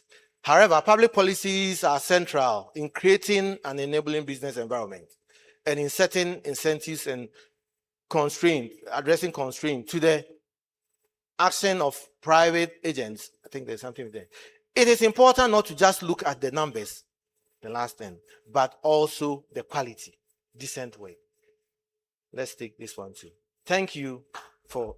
Thank you very much. Mr. Onomai Sedu is the National Project Office Private Sector Development, and he is with the International Labour Organization. Another round of applause for him. I'm sure you picked up many ideas. So we'll take our next presentation. Let's try to keep this within 10 minutes from the Korle-Klottey Municipal Assembly itself, which are the key organizers for this program. And Mr. Alex Amwa will speak to us about promoting businesses and investment opportunities in the Korle-Klottey municipality. Sir, please go on. Thank you. Good afternoon. Yeah, so I have 10 minutes to walk you through my presentation, and this one I'm going to do it within 5 minutes. If you are with me, please clap for me for being in 5 minutes. Yeah. Okay. So basically, Korle-Klottey Municipal Assembly was established in February 19, 2019, and the municipality has evolved over the years.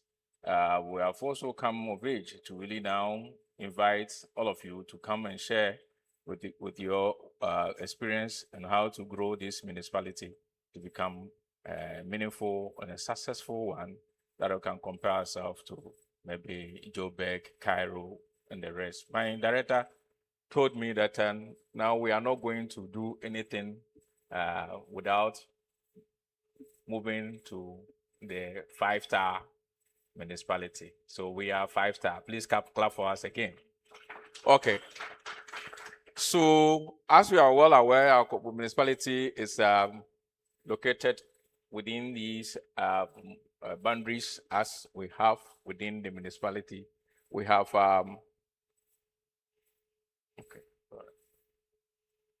okay. So we share boundary with that of the Ayawaso Central in the north, and also have Ladadukotopon in the east. Also have some assemblies also sharing boundary with us. That is Ablekuma South in the west, and then the Gulf of Guinea, that is to the sea, where we want to do something meaningful. Now, to do this is basically to show you that we were born out of Ghana. We also grew up in Greater Accra, and we became a full-fledged municipality in 2019. Now, the population of Korle-Klottey have been debating. We've been debating about that population. When we took over, we had a population of 169,000, but the 2021 census took us to 68,000 plus. And then we asked ourselves, why? So we realized that on the 9th of the census, everybody packed his things and then went outside the municipality. Then during the day, in the morning, they came back and they came and do business over here. Please take note of why they came and do business over here and what they left here for us. So take note of that one. Told me that our land size, which is about 12 square kilometers, and then having a population pressure of about 5 million plus.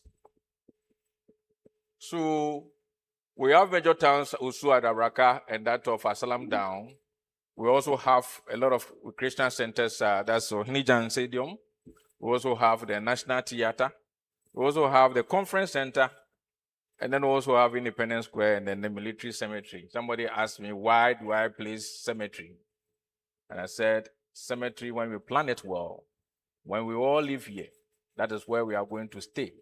And for that, we need to plan that place well so that we can plan our cities. If you are in tune with me, then clap for me. So why Korle-Klottey Municipal Assembly?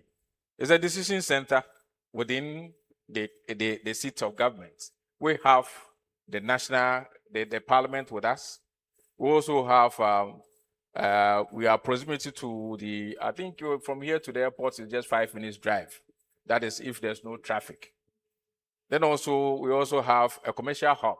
Indeed, we can boast of about 5 markets. These 5 markets is where we want to drive your money to expand these markets. We have the Odona market, we have the Tama Station market, Adabraka Fish market, CMB market, Osu Day and Night market, and also have the Art Center. All these have been mentioned.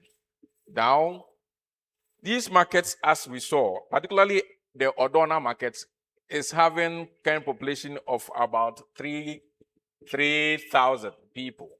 Now, we want to really modify these markets to now look like this, where we can have a lot of people accommodate over here. So kindly, we are trying to do that one under PPP. And this is going to occupy 6,000 people instead of the 3,000.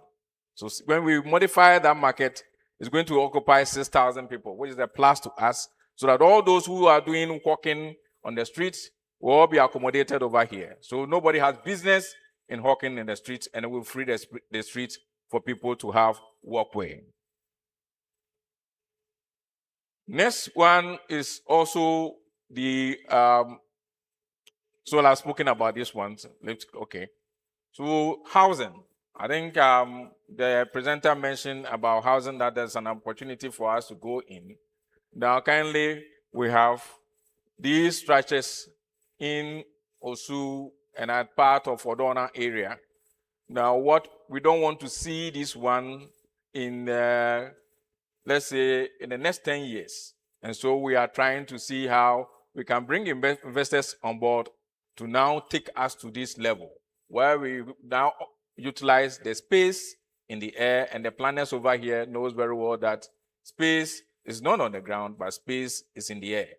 And therefore, we can go up and then accommodate a lot of people. Mention have been made of tourism, and that is the area that we want to also go and look at the potential in tourism sector. We want to, in a way, have some site develop, and we are in touch with the GTA, the Ghana Tourism Authority. And this one, we are trying to develop the Geese Park close to Asundri Park. And then we've done something also with the Nationalism Park. I think those of us who have been planning the road on the beach road, you see it's nicely done there. And then we have other historical sites in and around the area. We have the Freedom and Justice Park, the State House, and then the Christianborg Castle. All these places, if we develop them nicely, it will add to the beauty of the municipality. We have not left the parks out. We are trying to see how we can develop Efua Salaran Park. And then this park, as we saw the last time, all these machines that used to work and then entice a lot of people has gone bad. And so there's a need for us to restore the place to its normal states. And this is the Geese Park, as I mentioned earlier on. And that's where we and the GTA, we are trying to modify the space. And then we can even have some parties there. Those of us who like parties, please take note. Very soon we'll take you there for you to do party. We've not left out the congestion. And that we are trying to make sure that we go on and then have the BRT system work within Korle-Klottey. Because we are planning authority, we can decide to tell you that bring your car up to, let's say, Ashimota, join the bus, and then come to the CBD. That is the decision we can take to enhance the BRT system. And it is important that we do that one to enhance free flow of people and goods. Next one is also the Marine Drive. The Marine Drive is basically the places have been cleared nicely. And together with tourism and then the creative ministry, we want to bring investors there to build structures that can accommodate a lot of people and also do business. So it become a city on its own, and it is basically around the beach front. So that's where we want to go. There's the BRT. So all of us are taking our cars to the CBD. Can we all join this bus so that we can clean? Mr. Apia is here. We can save the environment a bit so that we cannot really pollute the environment. And within a shortest possible time, when we have some slight sickness, we go there, and then they tell us that our lungs have developed some smoke. Meanwhile, we are not smokers. And let's take note of that one. Next one, so aside, as I said, the Marine Drive area have been cleared nicely, and we are looking for investors to build vertically and not horizontally. Yes, I'm not going to really worry you too much. I mentioned that the population is 68, and now during the day it comes to about 100 and something. This one, when they leave, this is what they leave for us to really battle with. And then the environmental officer is here.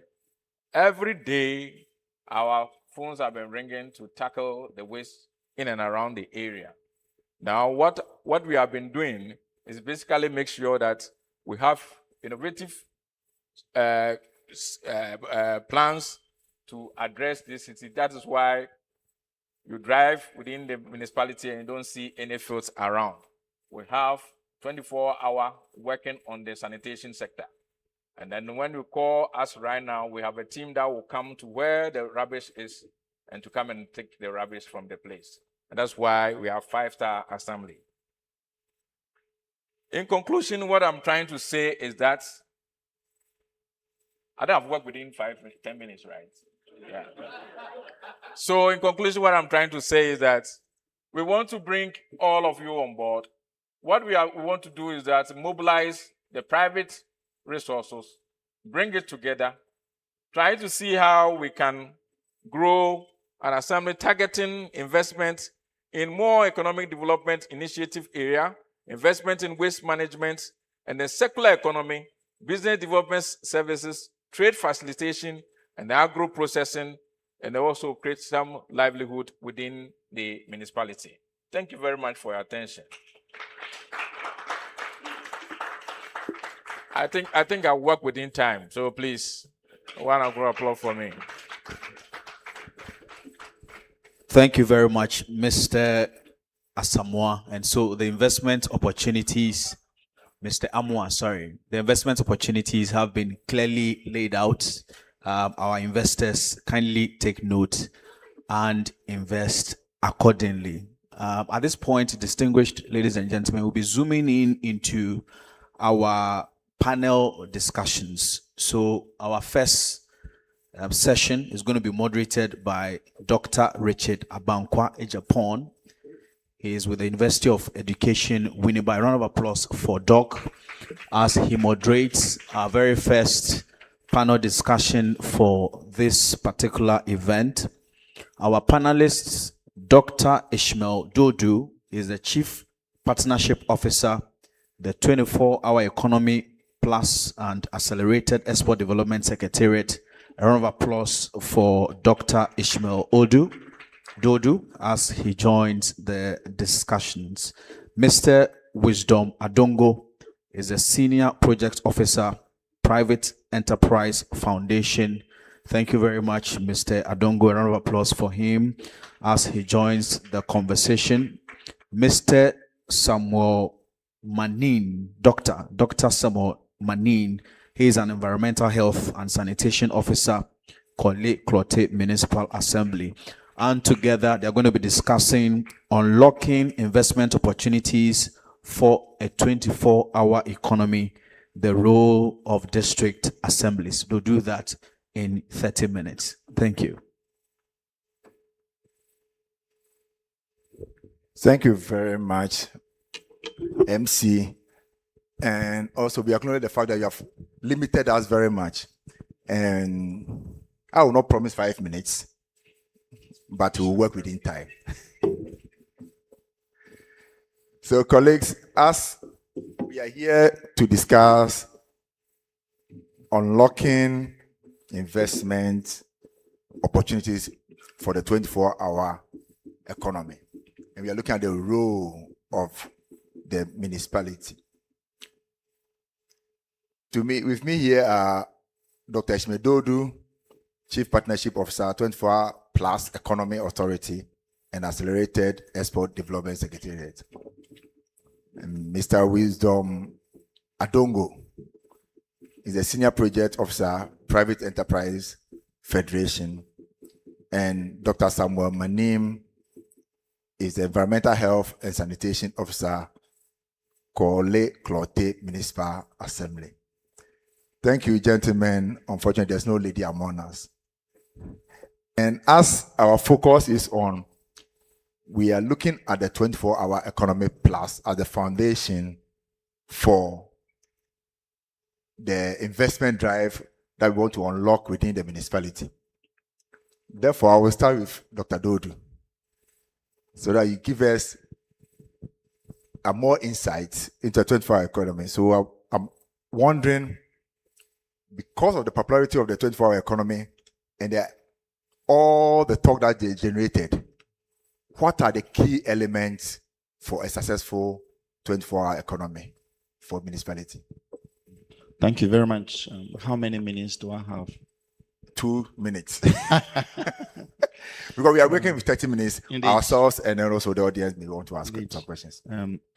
Thank you very much, and I want to commend the organizers for this very important program. I want to please let's put our hands together for them. This is really good. And for someone who's the son of the soil, I was born in Amamumu, Adempo. I went to school at Korle-Klottey Primary School. I was taught English and mathematics, my Ghana language, so I can understand it. And I have to learn how to to read graphic at the age of 8 because I can read Ghana, I can read English. And it is really, really important for us to understand that. So I'm a real son of Ododo constituency. I didn't go to private school. I went to Saito. And I will go to Kwasiaja, so Makola, and go and sell to be able to raise funds to go to school. So I'm a product of this local economy. And I bring this just for us to preface this conversation. Why are we doing the 24-hour economy? Because we've seen 1D, 1F, we're seeing Agenda 2020 and so on and so forth, and Ghana Beyond AIDS. The reason we're doing the 24-hour economy is because when you look at the structure of our economy, it's largely controlled by import. So we import about 3.5 billion, excuse me, that's 335 billion Ghana cedis of food items, of which 3.5 million, of which $350 million, which is about, I think it's 3.5 billion Ghana cedis is used to import yamuadie. So we import the intestines and of animals and offals, and So we have a yamuadie economy.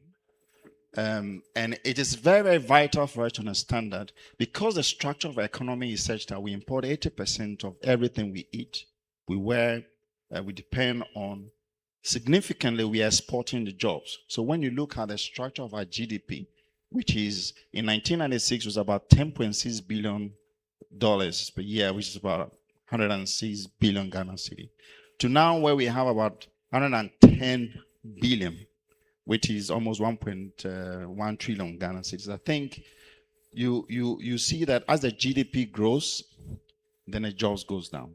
So for every $100 added to the GDP, well, let's say 1,000 Ghana cedi added to the GDP.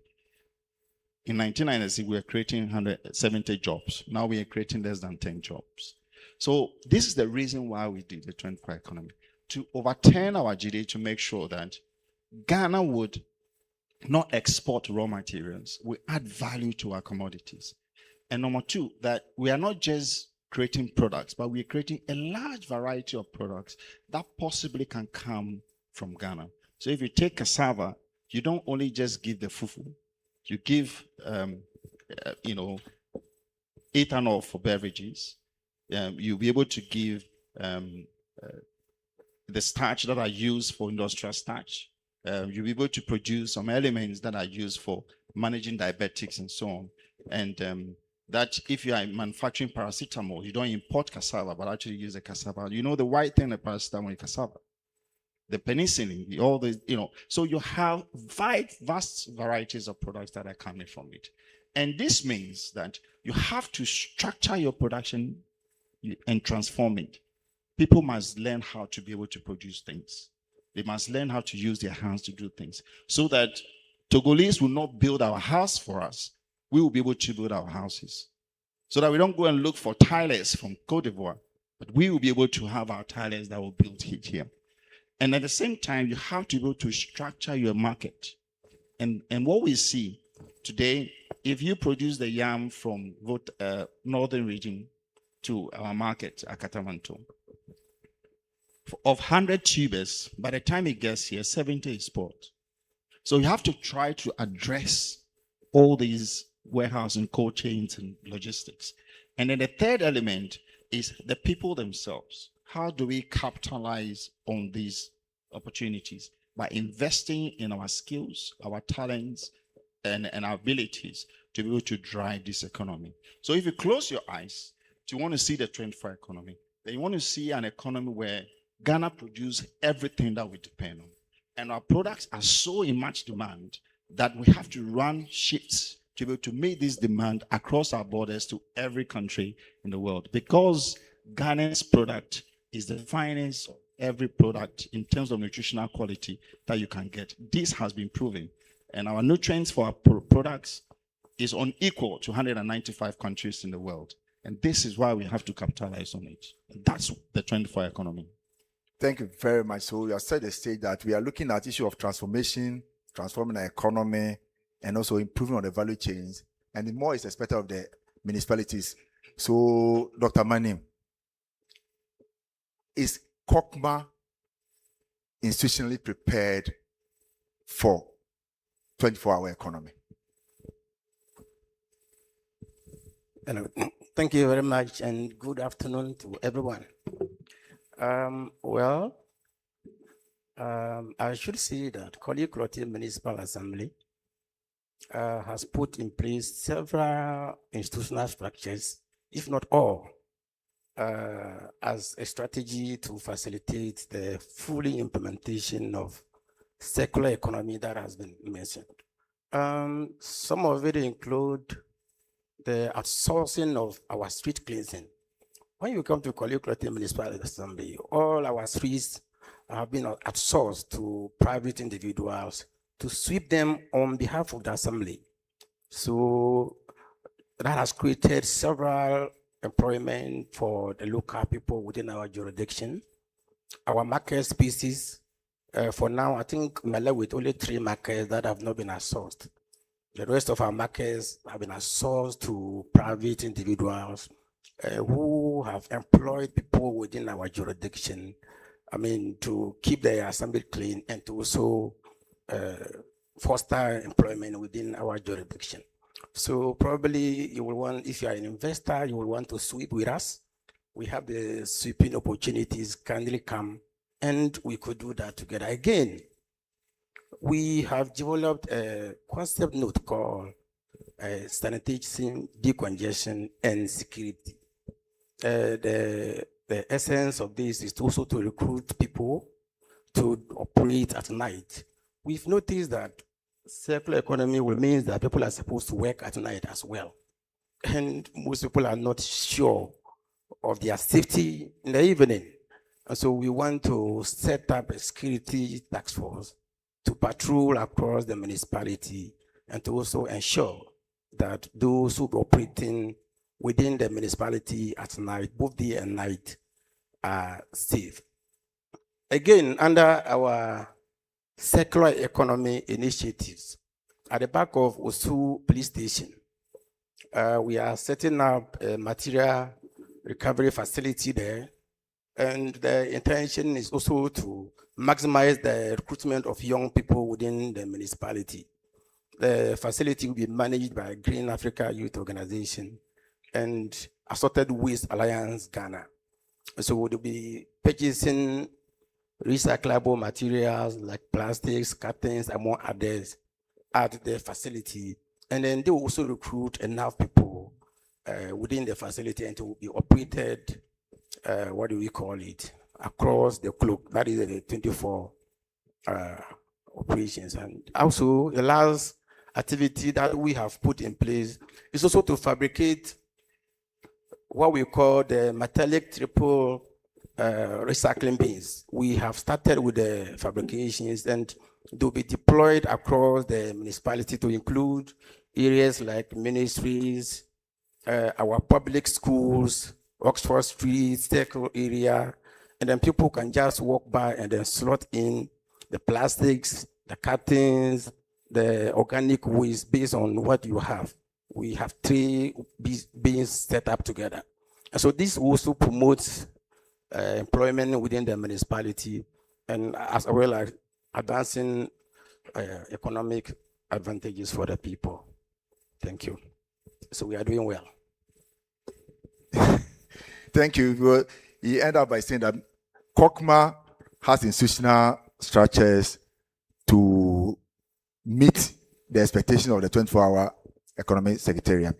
So, Mr. Dongo, as a private sector person, what practical steps should COCMA take to make business regulations and investment activities more friendly, streamline regulations, and make COCMA more investor friendly? What practical steps should the Assembly take?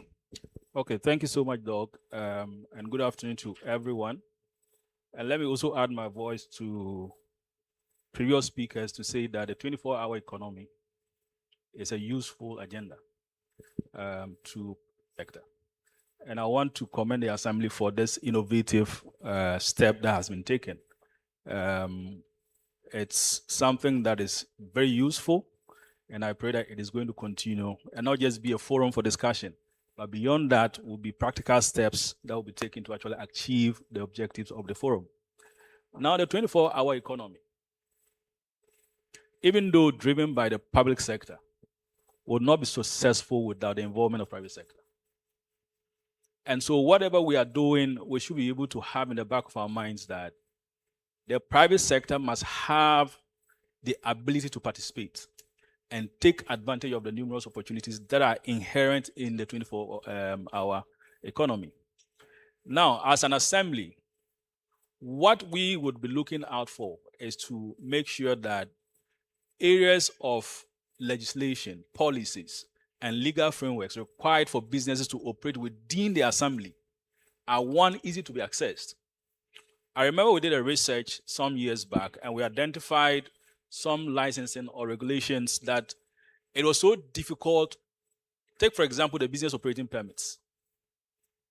At one point, we went to an institution and then we were trying to access how readily available is this service to the private sector. And it will surprise you to note that the private sector person that was applying for this kind of permit or certificate had to go through a lengthy process, series of inspections that could have been streamlined to make sure that the private sector person is able to access this service at a very fast pace. So if we look at the issue of regulations, how do we make it easily accessible? Can we look at online registrations where the business doesn't have to actually come all the way to assembly to get this access? Can we also look at areas of looking at fee fixing? One thing that private sector people are very concerned about is the issue of stability. So stability in terms of pricing. So if I come to assembly and ask for a certain service and the fee is 2 cedis, within the next few months, I come back and the fee has changed without necessarily consulting the private sector.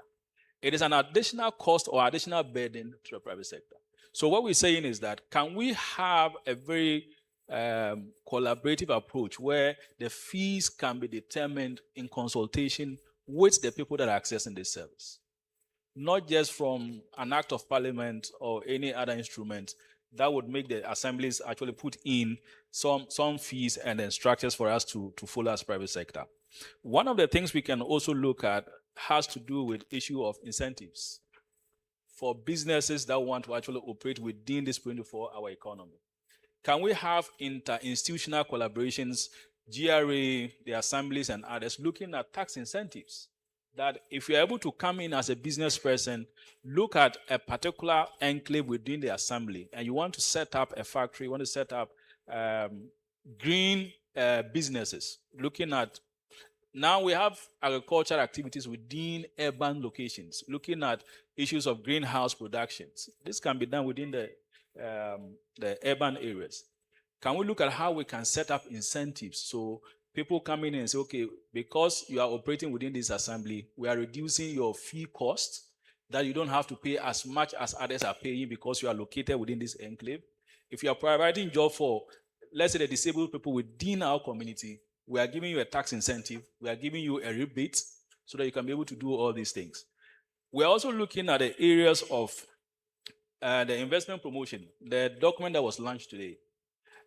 I think that we should not just leave it as an outline of the investment opportunities. Can we be able to actually dissect this and come out with investment dossiers that we can have as an assembly so that when an investor is coming on board, we already have where we want to go as an assembly, how do we want to get there?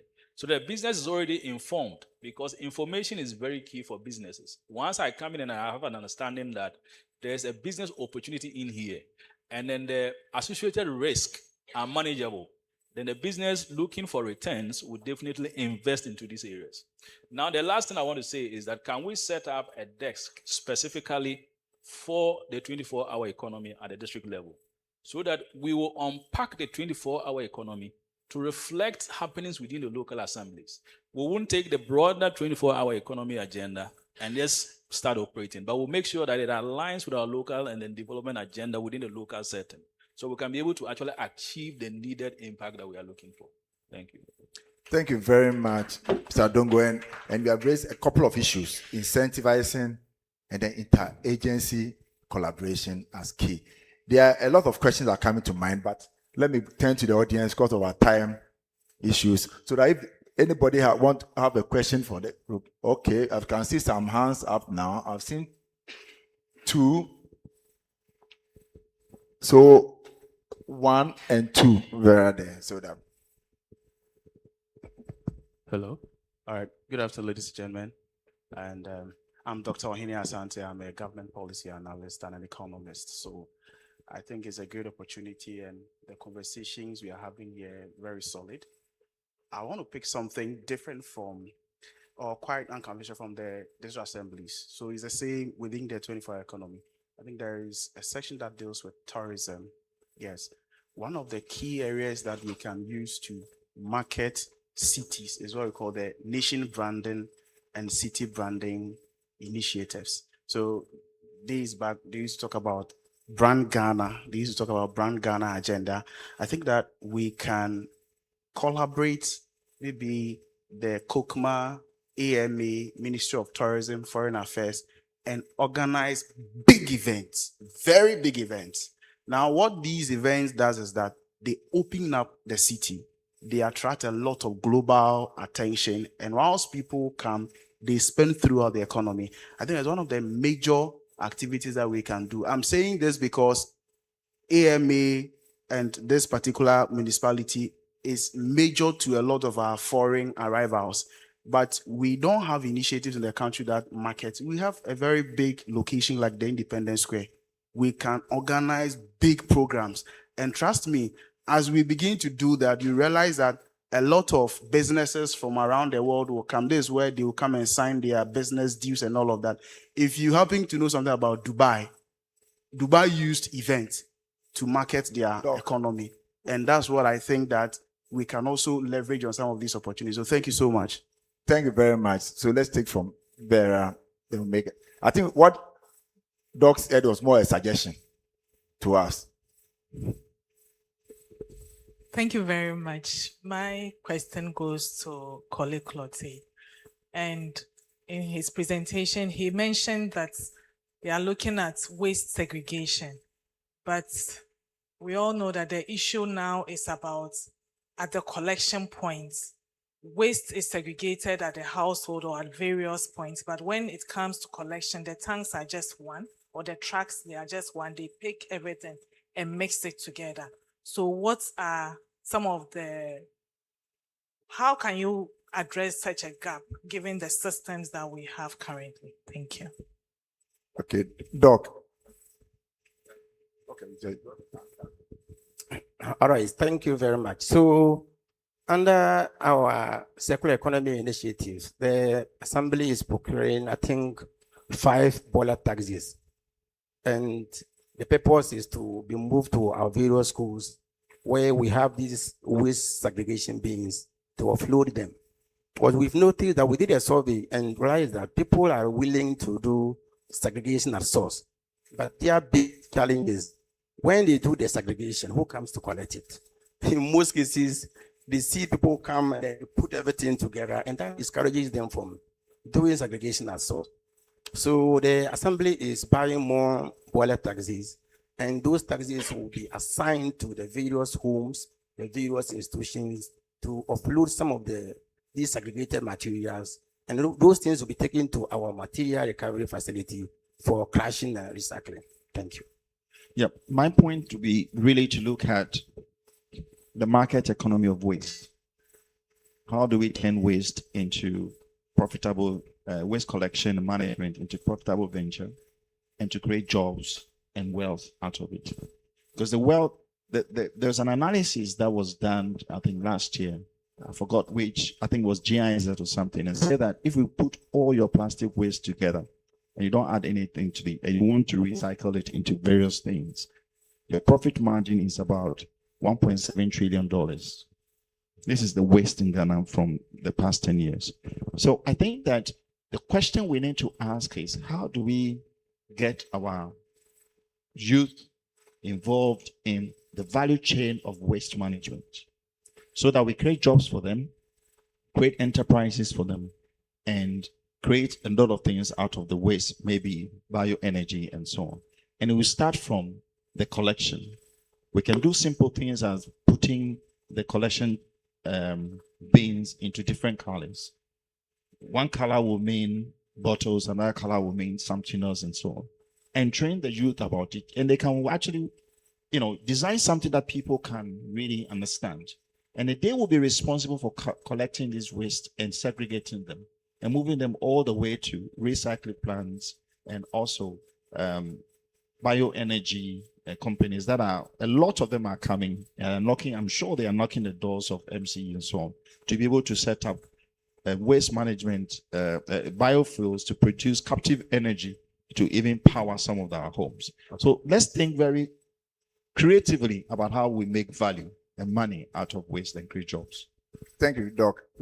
Okay, so just to also contribute to that angle of it, waste segregation after source is very expensive. So once you allow the waste to be commingled, segregating it at the other end of it is very, very expensive. One thing we need to also understand is that if we don't tackle the problem from the initial source of the waste generation, then we'll be tackling it from a very wrong point of view. There are institutions that, let's take, for example, the pure water, the bottles that we have on the table is produced by an institution.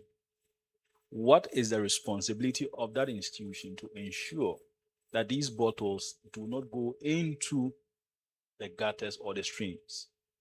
They have a responsibility. How do we tie them to that responsibility? To work with the likes of the assembly to be able to say, I am committing a certain percentage. In other jurisdictions, what I know is that the company commits a resource in terms of financial resource to say, once you are able to return this quantity of your bottles, you'll get a discount or you'll get an amount of money. So we should start thinking in that respect, and don't wait until we get to a final point where the waste is created that we now start fighting it. But we should look at it from the onset. How do we start coming out with innovative ways of getting the companies that do this involved in the recovery process? Thank you. Thank you very much. And okay, we'll take the last round since we don't have a lot of time. And then, so yes, sir, and you.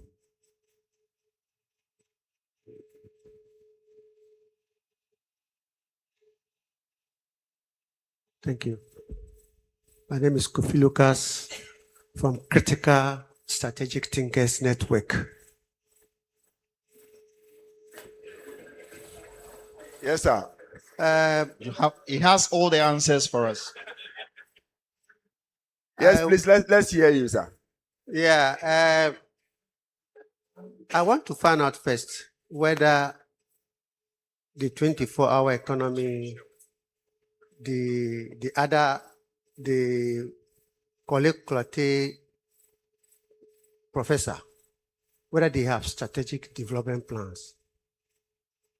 Because the purpose of we meeting here is that there are problems we need to solve. And the critical one is joblessness for our youth. And when the MP was making her presentation, she did mention of 10.6 million people facing poverty. What is the stake in Korle-Klottey?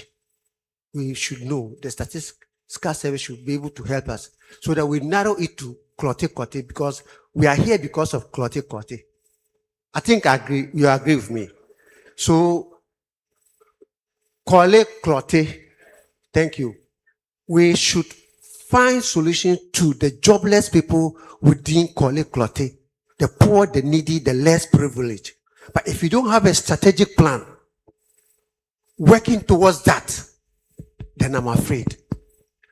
Thank you. Each group, 24-hour economy has a role to play within Korle-Klottey, solving the problem of joblessness, feeding the poor, the needy, the less privileged, and the vulnerable. It is possible that we can do it. Thank you very much. Thank you very much. So let's work together. Thank you. And when we finish, let's meet and then we judge and see the way forward. Thank you. Thank you very much. So we'll take the other hand up, then we'll wrap up.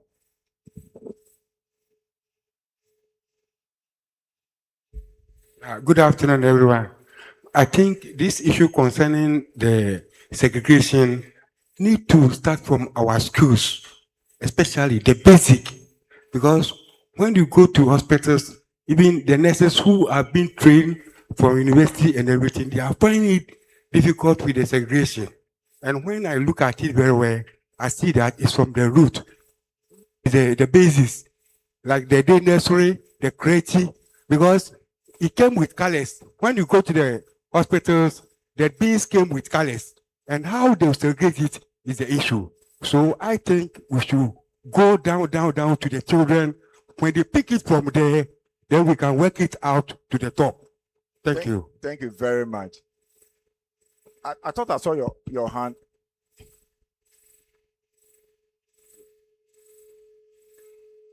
Good afternoon. Monkwanov is my name, usuakra.com. I wanted to ask, as far as in financing the different projects, have you thought about establishing like a municipal bond of some sort where the public can partake? Yes, sir. If you look at the program, there's a session for financing. So I think when we get there, we will address the issue of financing. But we are hard pressed for time, and we have a lot of. I know there are a lot of questions that we have wished to ask. So after this session, we'll keep on interacting among ourselves, and then we'll judge all. And this is the beginning. This is the first time Korle-Klottey is doing this. So we'll continue with it. But I just want to have a short word from. All right. So to the Critical Thinkers Association, let's look at jobs creation and linked to poverty. All right. There are two categories of poverty. There's poor and poor. There's poor and poor. When you are poor, you will exceed the poverty. And I think the poverty that we have in Korle-Klottey could be classified as poor. Now, how do you get the jobs? Number one, We've talked about even waste management, segregation at the source. You can organize the youth in that. Number two, there's $30 billion of investment that came to Greater Accra economy. The World Bank predicts that by 2030 it's going to be 35 billion. Where did the money go? A lot of them went into real estate. And in the real estate realm, 80% of those who actually build our real estate are not Ghanaians. So in your local economy, think about it. How many carpenters you want to raise? How many tilers? How many welders? And so on. So let's focus very much on green that. And the third one is let's work on the attitude of the youth who wants job. Industry tells us that you hire someone from, and I'm a Gans. Should I want to say it the way it is. Ke okenuchumo ta flache ha ganyo fomo bi. Nete nuchumo lebi shani beke keba. The following day back yaji mini etole. You get true. So how do we work on our mindset to make sure that our youth who needed a job will first and foremost have the skills, and two, they have the right attitude to get that job? I think this should form the basis of the critical thinking association. Thank you. Thank you very much. Okay, so we'll continue the conversation even as we walk out of this place. Thank you all for your attention. Thank you for.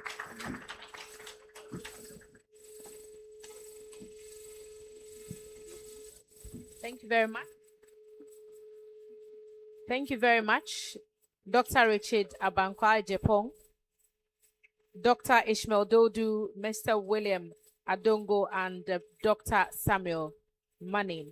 One of my pet peeves is when they come to collect my waste and they just put everything in the waste bin. I get very, very, very upset. So I was excited listening to the waste part of that conversation. But we'll go quickly into our next panel discussion. For the next 20 minutes, we'll be hearing about climate resilient urban development and green investment and what the new opportunities are for Ghanaian cities. And the moderator for this session, help me welcome Mr. Desmond Appiah, Ghana Country Lead Clean Air Fund, who will be our moderator for this session. And the panelists, Dr. Derek Safoyadom, Environmental Protection Authority, no longer an agency, an authority given the power to bark and bite. And he will speak on adaptation, climate resilience, and risk management. He is with that unit of the EPA. Mr. Paul Okran will also be a panel member for this particular session. So without much ado, I'll hand over to the moderator, Mr. Desmond Appiah, for panel 2 discussion on climate resilient urban development and green investment. A round of applause for all our guests. Thank you very much. And I had a question, but I realized that if I ask the question, we may not finish this afternoon. So because I also have an interest in waste, and waste is one of the key things which undermine resilience. And resilience is our ability to rise from challenges. These challenges are caused by stresses and shocks. And waste is one of the stresses. And so the assembly, Kokma can decide that in Kokma, they are going for 50% recycling, which would mean, because they set the target, it means all institutions, companies, collectors, and the like would have to work towards that. And they, the assembly, can monitor that happens. That is one way to ensure that when your waste is collected, Madam MC, it will not be put together. My fellow panelists, there was a conversation that came up earlier on when the discussion, I think Mr. Sleedy talked about middle-income countries. That when you become middle income, there are certain things that you don't qualify for. And that straight away puts us in the category that we have to be fending for ourselves much better. And one of the things we have to be paying attention to is how we make our city, and in this case, Korle-Klottey, to become the epitome of showing how we can become resilient. and build a resilient city. And we have Dr. Derek Safuyadom from the EPA, and then Mr. Paul Okran from IF's Green Buildings. So we will start with Dr. Yadom. What are some of the things that a city like Korle-Klottey, and in effect, the whole of Accra and other cities should be concerned about when it comes to climate resilience and the things that they need to be paying attention to? Hello. Okay. Thank you very much, and good afternoon to everyone. Thank you for inviting the climate transition and ozone directorate of EPA, myself and my colleague Sonia and Chelsea. So in 2018, we started a journey of developing a national adaptation plan for Ghana. In 2022, we did a risk and vulnerability assessment for the whole nation, where we sampled the ecological regions in Ghana. And we came out with two things for the vulnerability and risk assessment. We did the sectorial assessment for agriculture. We did the sector for health. We did biodiversity, water, youth, and others. Then in 2025, we launched our NAP, the National Adaptation Plan. The major risks and vulnerabilities that we identified, especially for cities, are the first one is extreme weather conditions. And the extreme weather conditions, the categories classified under them are flooding, heat wave, and drought. And usually we just say this in a passing, but it has other implicating causes, and I want to say them. For example, so if the extreme weather condition, if you put them together, some of the things that the impact we have from them are they destroy our infrastructure. So you have roads, you construct a road, in few years, the road is eroded. Bridges, houses, drains, they are all being eroded by the impact of climate change. Not only that, but other indirect impacts, like whenever there is flooding, transportation is limited. Huge people are not able to go to work, businesses are stalled and all that. And then even electricity, lights will have to sometimes go off to safeguard the transformers. So this is the first one that we found. The second is sea level rise and coastal erosion. And sea level rise and coastal erosion, some of the impacts we're having, apart from the destructive nature, was displacement. It was, displacing coastal populations. And then also eroding the coast, like roads. You have some roads that are being eroded.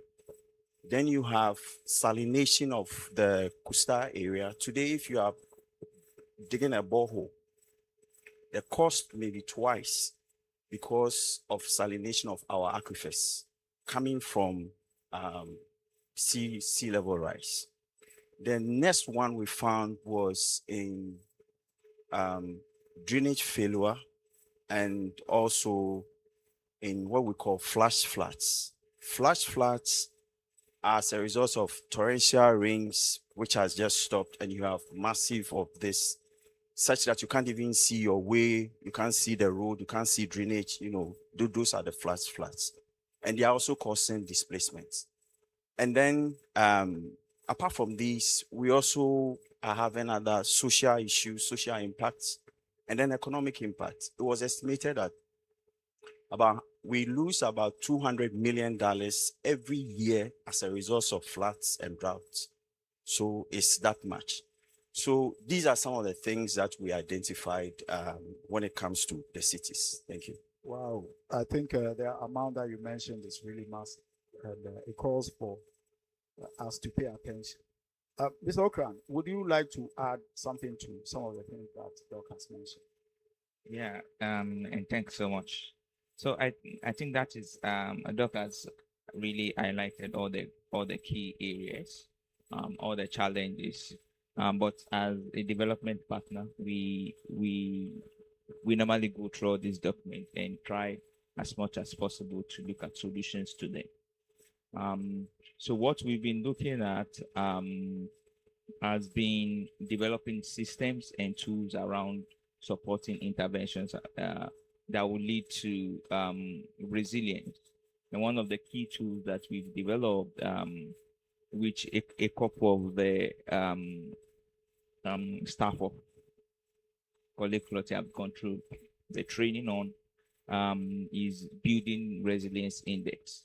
So it's a tool that looks at mapping hazards in a city at a city level, look at different zones and see what will be the impact on your building, if there are any floods, if there's any fire, or even if there's any earthquake.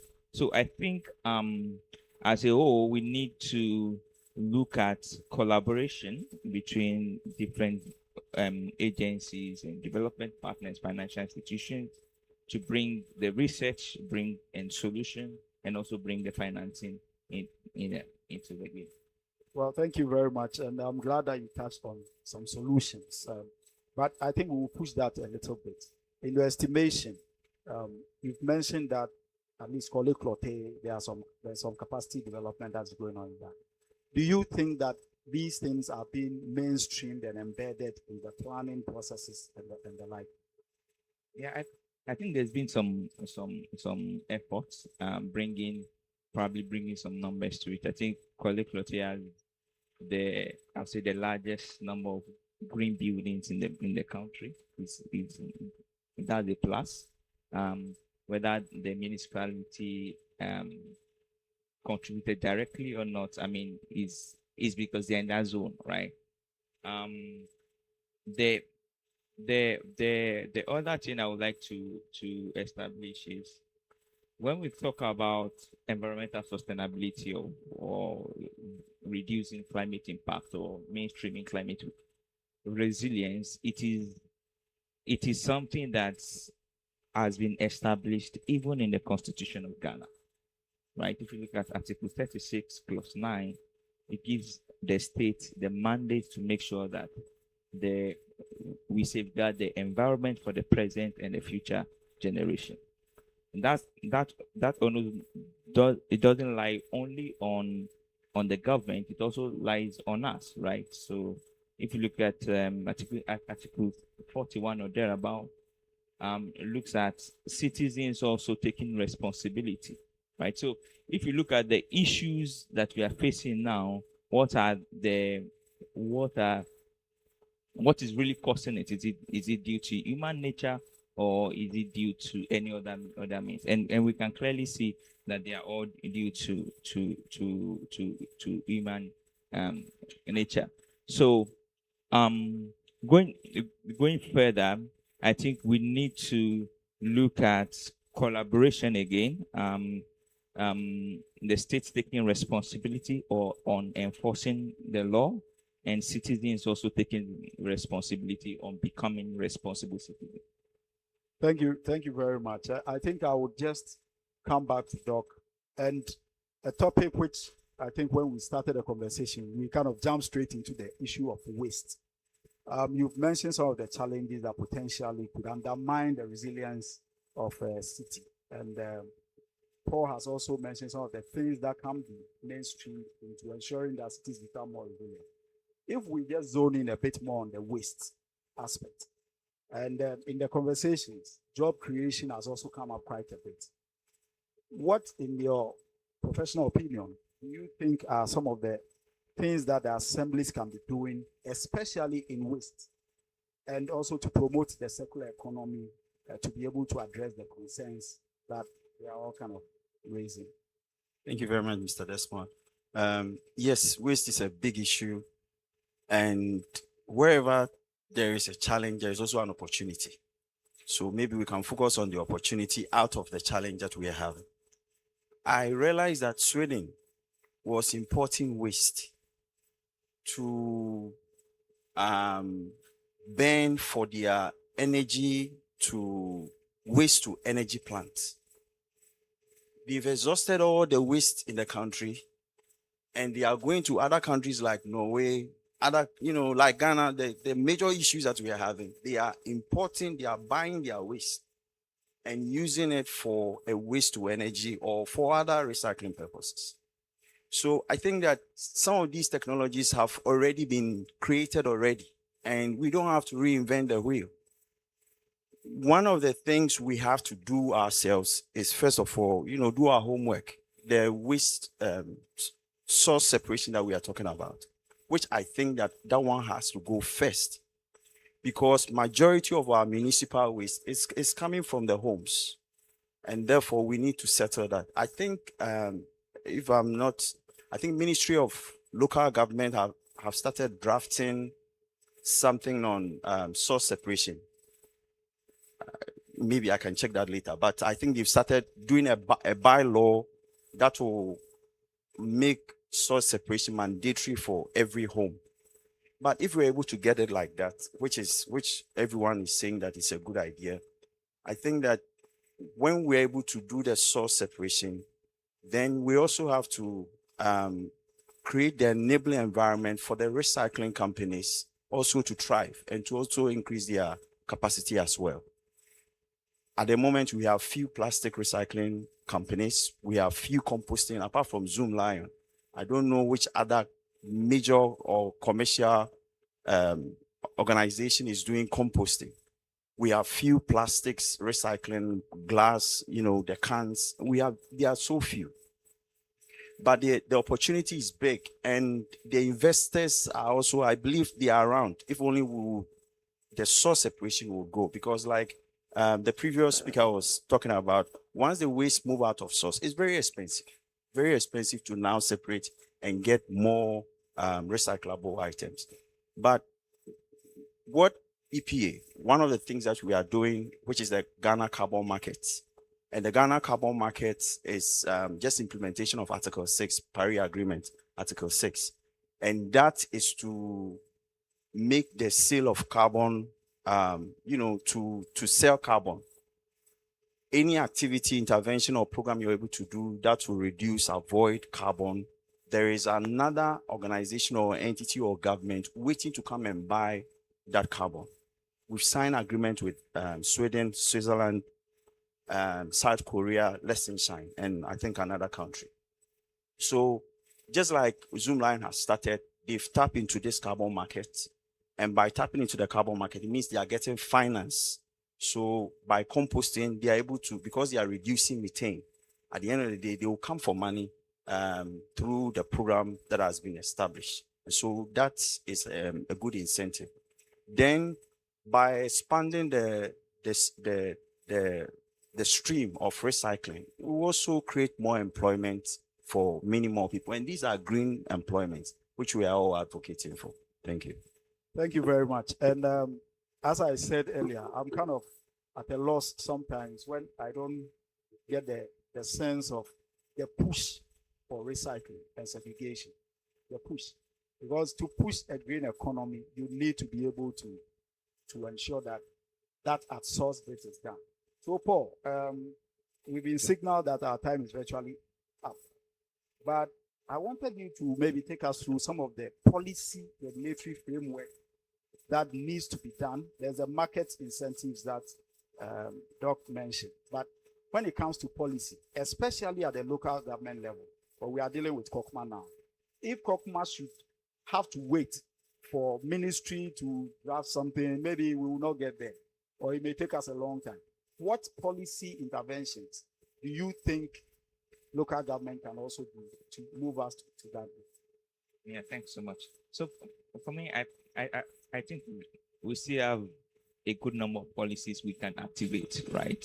And one of the key things is what you call the extended producer responsibility, where the waste that's been generated after use, the major producer of this is responsible for the end of life management, right? So that creates jobs across the value chain and effective management in it, right? And just around during the break, I went out and I saw some of the exhibition and the project. And one of the key things Doc has also highlighted on it are municipal assemblies looking at how they can create carbon market projects or create that enabling environment in the carbon market project. In there on the screen, you will see the number of parks with trees that needs to be pruned, right? Each pruned tree you can look at just paralyzing it, generating carbon credit, carbon voucher, right? That's easy revenue, and voucher commands one of the highest carbon credits on the market, right? So those are interventions, and which there are already policies in place. There's extended producer responsibility, looking at other waste streams. Even I think plastic is also being onboarded right now, which the municipal assembly can also take advantage of because of time. Okay, thank you very much. And because of time, I think that it will be good to mention that one of the companies, waste companies, that's also really been pushing the envelope when it comes to recycling has been Jekora, which is based in this municipality. And I think it's worth mentioning that Jekora. So maybe the assembly can also push further. There's a lot of, or supposed to be a lot of money that has been realized from the producer responsibility over the years for plastics, for instance.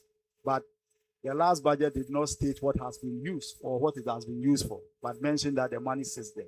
Is it possible that the assembly can look at it and say, 2 million people come to Kokma and they make so much waste, and so there's opportunity for us to tap into something like that? I think there's room, but unfortunately we couldn't bring our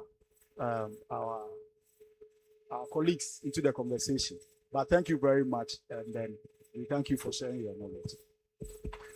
Thank you very much for keeping to the time. A round of applause for them.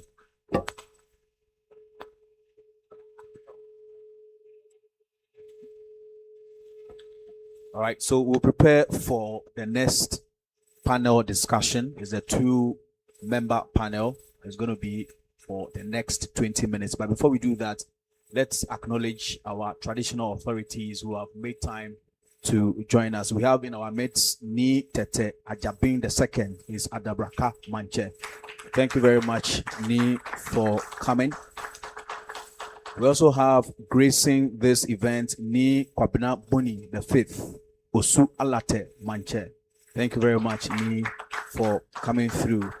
We also have in our midst Ni Note Omatuo. He is the Osu Ashanti Jasi Che and the acting Manklalo. Thank you very much, sir, for coming. We also have in our midst Ni Note Insuro Oblante Manche Osu Ashanti. Thank you very much, Ni. So this is our next panel discussion. The topic, leveraging digital innovation and service delivery. The moderator, Mr. Haruna Mohammed. He's the head of Research, Planning and Innovation Department, National Information Technology Agency, NITA. A round of applause for our distinguished moderator. Mr. Brian Chipok is the Acting Director, Research, Statistics and Information Management Directorate, Office of Head of Local Government Service. Thank you very much, Brian. And Mr. George Adakwa is Lead Consultant, George Adakwa, IT Consult, Accra. Thank you very much, sir. And you have 20 minutes to do that. Thank you.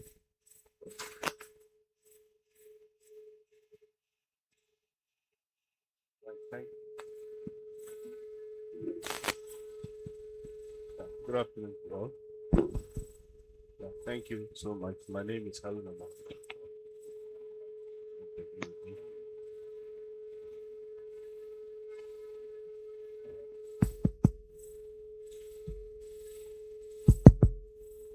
Yeah, so good afternoon. My name is Haruna from National Information Technology Agency, and I'm here with my panelist colleagues, Mr. Brian. I can't pronounce the second Cheko, yeah, and Mr. George Adakwa, and then there was supposed to be a third panelist, and I think he's not here. Yeah, so So today, forum has been a very interesting one, and I am coming from the National Information Technology Agency, and we are the government institution in charge of digital infrastructure and regulations. But I'm not here as a regulator today. Just want to moderate the session. So, and usually cities that win investment in the next decade will not win on tax breaks or geography alone. And they will win on one thing, how fast and how honestly they can answer an investor's question. And the simple answer to that is digital infrastructure. That's how you can answer that. And the World Bank estimate that a municipality with integrated digital platform reduce administrative costs by up to 30%, and then improve citizen satisfaction by 40%. And those are structural competitive advantages. So I think I just want to set the context for us to begin the conversation. So due to time limitation, I want to just move straight to my questions session.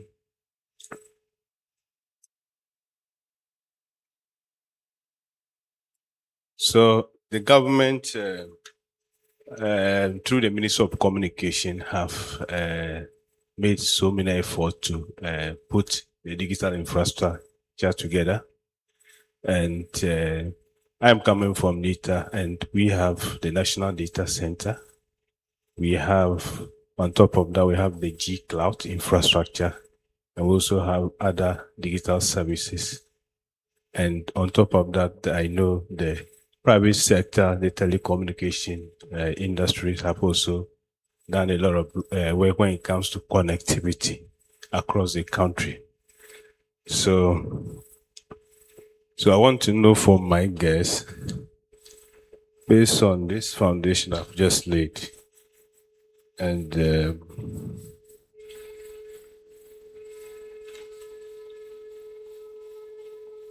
so Mr. Brian, yeah, so you have seen digital transformation attempts to, you are from the government institution. Yeah, local. We have seen digital transformation attempts in other local municipalities across Ghana. And what is the single most common failure point? And what is the risk? What are the risks that Kokuma should consider when you also try to trend that same angle?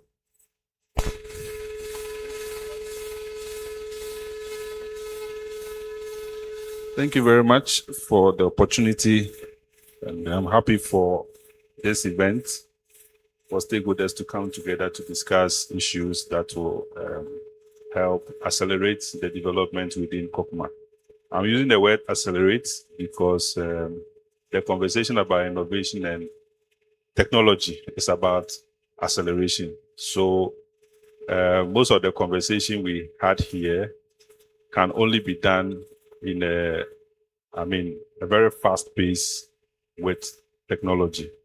And asking the question about what the failures will be or what the critical areas to look out for, I will mention issues about data security and generally cybersecurity threats.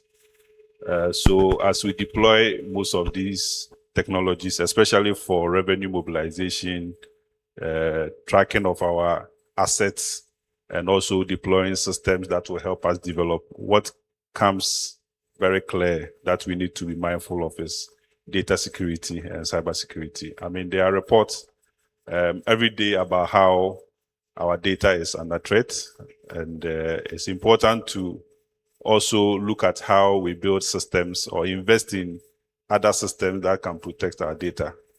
I think we are fortunate to have a law that protects, that guides us in terms of what we should do when it comes to data protection. So we need to abide by that. I know NITA is very much on top of their game now, asking every government institution to present their proposed solutions to them so that they can give them some approval before they go ahead with that. And I think that is very important. So we advise the MMDAs, the innovations that they want to put across in terms of technology, to subject it to the national rules when it comes to data. So that is my comment for that. Thank you. I want to ask a follow-up question to the same question. And we know we have the digital addressing system that was deployed by Ghana Post. And Kokuma also have an intention of building a GIS system for their property management. So I want to know from my private sector partner, do you think they should build it from scratch, or they should leverage on the existing Ghana Post digital addressing system? Okay, thank you very much and good afternoon. I have had the opportunity to work with Kokuma in their journey towards digitalization of most of their areas in terms of permitting and revenue mobilization. And this question, I strongly believe, is premised on how Kokuma can enhance its revenue mobilization. From where I sit in terms of digital addressing, Kokuma is way ahead, having a very comprehensive data on almost, let me say, 90% of all properties located within the municipality. And it's well within the premise of using latitude and longitude coordinates, which is also the foundation of the Ghana Post addressing system. In supporting that, we look at the work done by our physical planning department through the street naming and property addressing systems to also support it.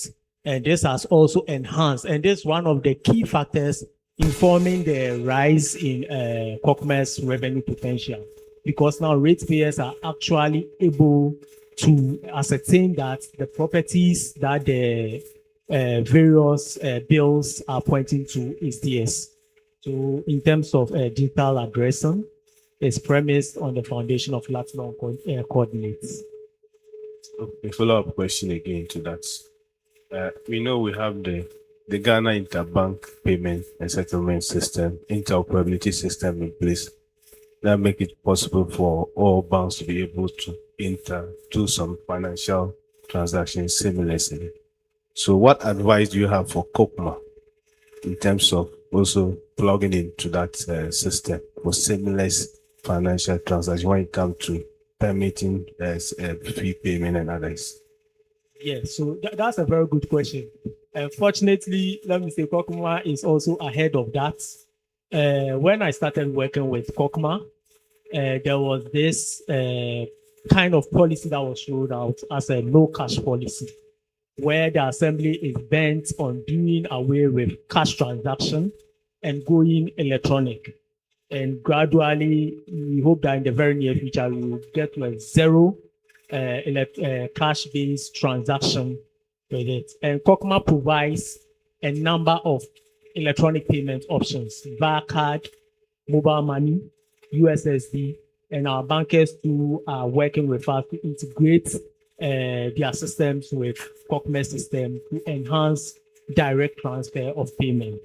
Let me say this also has contributed to the immense rise in revenue mobilization, opening up the assembly for business round the clock, 24 hours business. We've seen instances where, because of the electronic payment systems available, ratepayers make payments on weekdays, Sundays, as early as 1 a.m. I've seen that hits live. And even transitioning into this year, Kokuma, before opening their doors from the break of the Xmas period, had actually mobilized closely 400,000 through electronic payments and automated billing mechanisms put in place. So in terms of digitalization and revenue mobilization, I think Kokuma is the blueprint for all MMDAs to look at. The Ghana.gov case. Can you also ask something about the Ghana.gov? Do you have any, is Kokuma plug into that, the Ghana.gov platform? Yes, so the Ghana.gov platform is also providing some mode of e-payment solutions. But looking at what Ghana.gov is providing, it's not much different from what Kokma is also providing. Kokma has tried their best to actually provide almost all the avenues for electronic payment to ratepayers.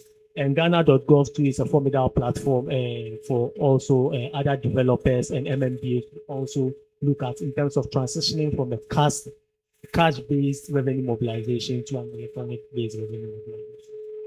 So I think I'm coming from the policy, the government that is in charge of ICT. So what we look at doing now is to make sure we avoid duplication as much as possible. So when we realize a particular MGA, that's why I use the digital addressing system as an example. So instead of you building from scratch, you rather leverage on you just drive on the existing road that is already built so that you don't duplicate resources. Exactly. And that the Ghana.gov is where all government services are supposed to plug into, make transaction for their citizens seamlessly. So that's one platform I also recommend that look at and then see how you can integrate. And to add to what the government is doing, we are also coming out with new act that we call Data Harmonization Act.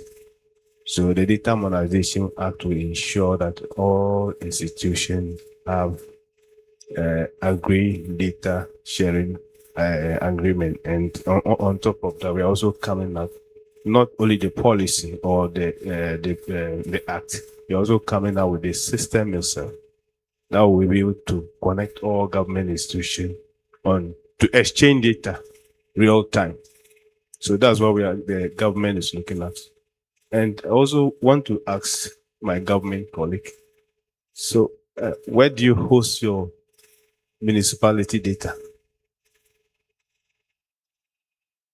Okay, so from where I sit, because I am at the local government service, I know we have a policy for all our MMDAs to host on the NITA platform. So all our government MMDAs, especially with their websites, they are all hosting on the government platform. So I think a few years ago, yes, we had a few MMDAs that were on some private cloud services and all that, but currently all of them have been advised to host on the national platform.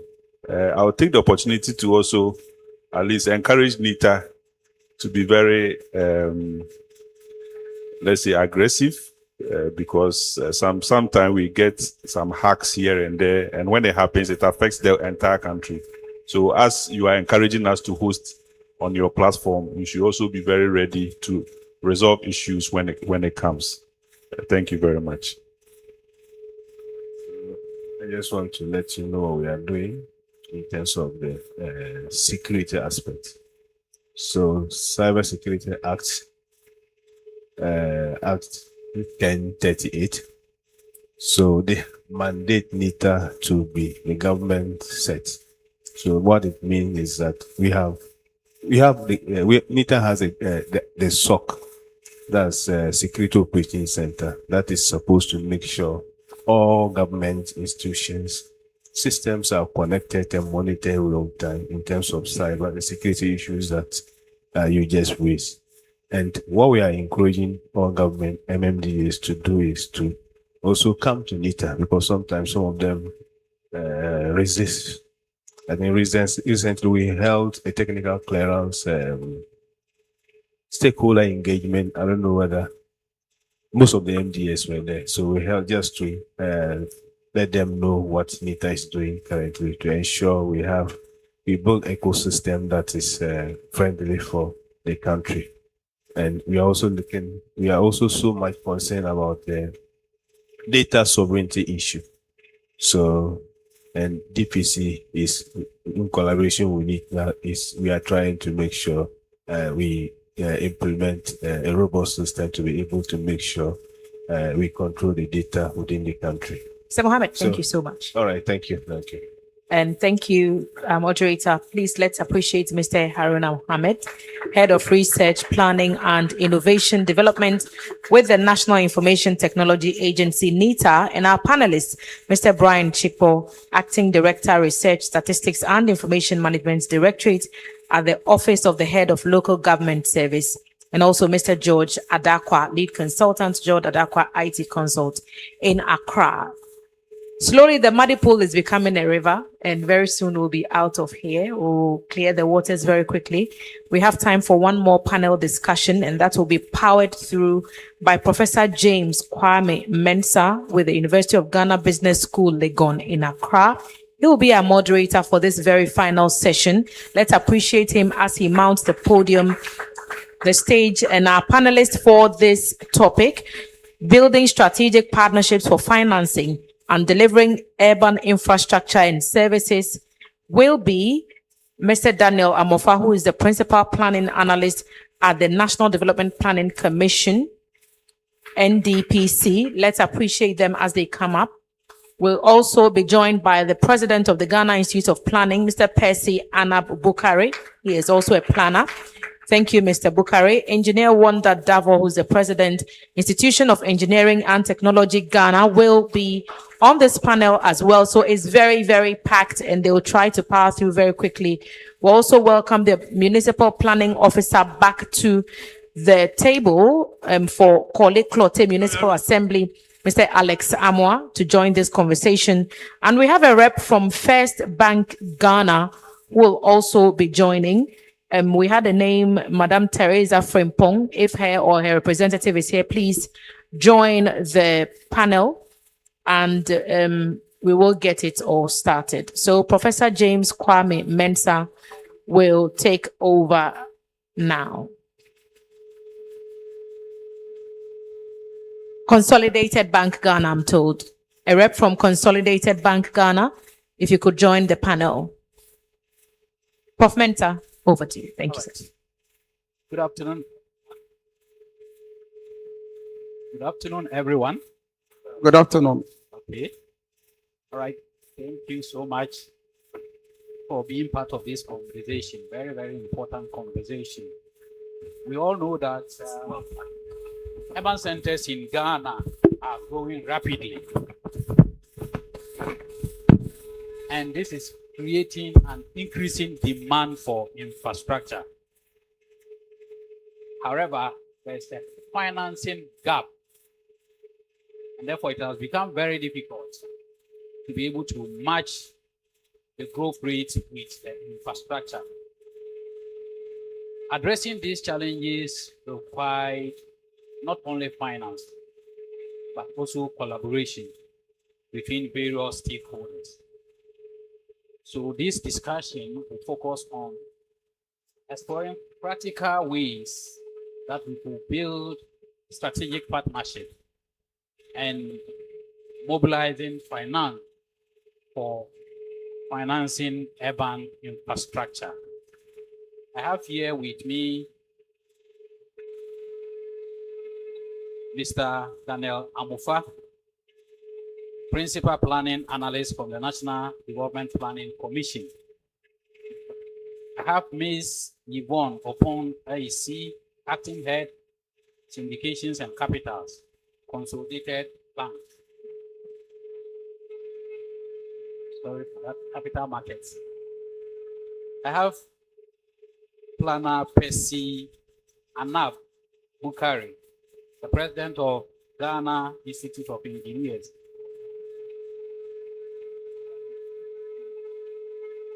Okay, sorry. Ghana Institute of Planning. I have Engineer Wanda Davo, Institution of Engineers and Technology. And then I have our own planning officer with us here, Planner Alex Amwa of Korle-Klottey Municipal Assembly. Ladies and gentlemen, please, you are welcome. Okay, let's start our conversation. I want to start from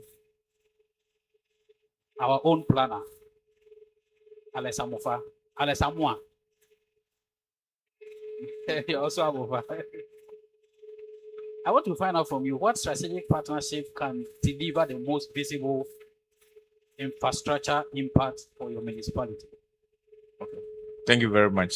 I think the one that can deliver for our infrastructure development in within Korle-Klottey Municipal Assembly is basically the PPP arrangement.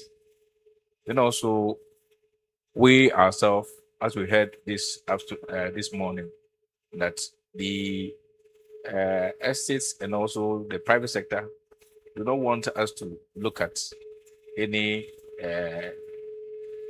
obstacle in coming to work with us. So what it means that we have to prepare ourselves, clear the way if there's any hindrance in terms of land for development.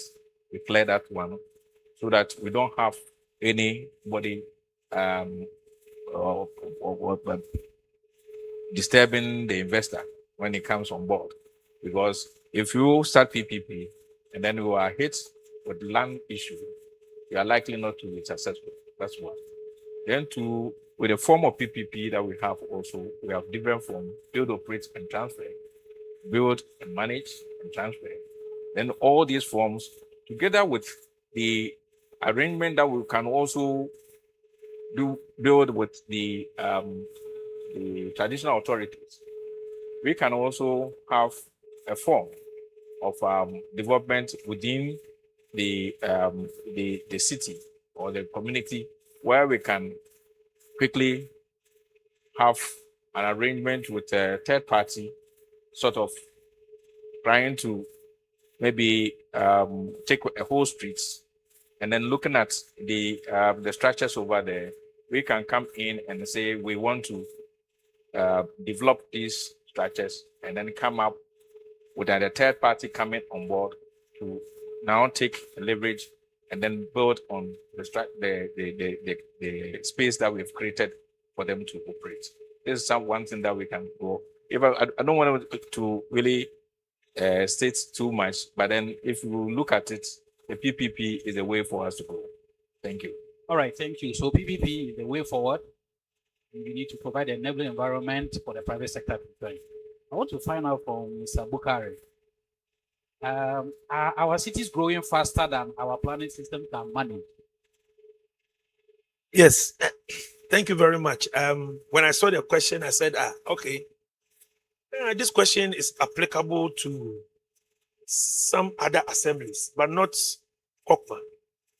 Because when I look at the boundaries, the delineation of Kokma, you take Osu from Alata, Ari down, I mean, that whole place is a built-up area.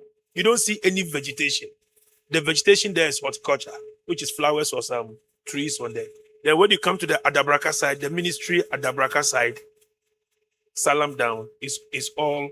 So I may answer this question if the forum was different. Our cities are not, because where I come from, somewhere beyond the Adenta, within the Lankwantana or Gan East Abokobi area, maybe you can talk about the rural Accra. We may talk about sporadic development and then urbanization.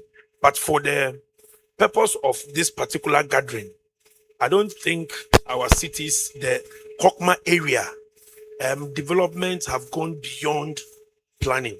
What I may say is the population differentials that Mr. Amwa mentioned when he was doing his presentation, because we have most of the built up Gamma area, that's the Greater Accra metropolitan area.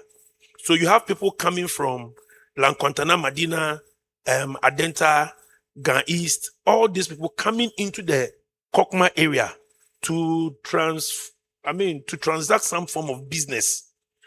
And in the course of that, they litter the places, they cause, traffic pollution and all that. So that put pressure on the kind of municipal service delivery that is within the built up Kokma area. If in that context, we can plan for that. We can plan for that, because the entire marine drive, which I saw as a project under Kokma is not something just for Kokma. Kokma is only hosting it, but the entire Marine Drive from the Art Center down to a place close to the Independence Square, that whole area, for those who were around, those places used to be our offices, town and country planning, regional offices, agric office and all that. It has all gone. Those ones are not for Kokma alone. If you know the history of that entire project, it's so huge and it runs into billions of dollars and it's in a number of phases. So for that one, the planning goes beyond just Kokma, but it is something that would receive not just Ghanaians, but the entire African sub-region. Because the kind of designs and the models that we have there is to really be a hub where Ghana can host a lot of international events and we'll have huge areas where we can use to host. In that case, the planning has gone on already. I know the modeling that has gone on within that area. And I think for that reason, we wouldn't say the development has far outpaced the planning. This area is a planning area. Kokma, the entire Kokma area is a planning area. What we mean by a planning area is that you don't just get up and put up anything. You may own the land, but what you put on the land is the preserve of the assembly through planning, so that they have local plans, sector plans that will guide the development of this area. And I see it more as not new planning, but what we call replanning. Replanning is like the map you showed, the new area you want to see Kokma. Those dwarf-like buildings we have here can change into what we call maybe densification. Densification is more positive, where we don't move lateral, but we move up. But it comes with a number of things. I know the airport city. So if you want to know densification, let's look at the airport city. Airport city 1, where you find the area going towards the airport, the four corners. What we have there is what we can term as densification. And in the Kokma area, there are so many areas where you can develop your own area as a densified Kokma area for development. The airport city 2, where I think most of you have seen, but you are not sure what is happening there. That is they call it the energy city. So from Opebia House to is it the police church? Yes, where you have the Maximat. Then to the Aviation Social Center, back to Aviance. That whole stretch is the second phase of the airport city. Everything has been cleared. That's why DVLA was sent to Kwabenya area. That's why the barracks was also sent to the Kwabenya area. So it is underdeveloped. If you see the model, it is another model of densifying these areas. And when you talk about densification, I think that will be another. But when you take the entire Tokyo area, it is housing more than 5 or 6 million people. But Accra is bigger than that area. Do you get what I'm saying? So Accra is not populated. Everything has to do with planning, and then we can plan infrastructure and plan the way we do our things. And if I need a house to go and live in, I will not go to Abokobi, Akpoma to go and get one plot to put up my house. But I can just go across Ridge this way and find some apartments, maybe 5th floor, 6th floor, and be in it. So it's not an issue of we leaving development to outstrip the planning. But what this place is a planned area already, and what we need to do is do the redevelopment, and the redevelopment and then the replanning. We do it especially with our the owners of the land, because it needs some form of calibration and asset assessment where they need to be involved so that they will know how to manage the area. But so far, what we have in the plan that we've seen with Kokma, I think we would have to do more planning within it and bring all the stakeholders on board to ensure that we deliver the needed services that we need. Thank you.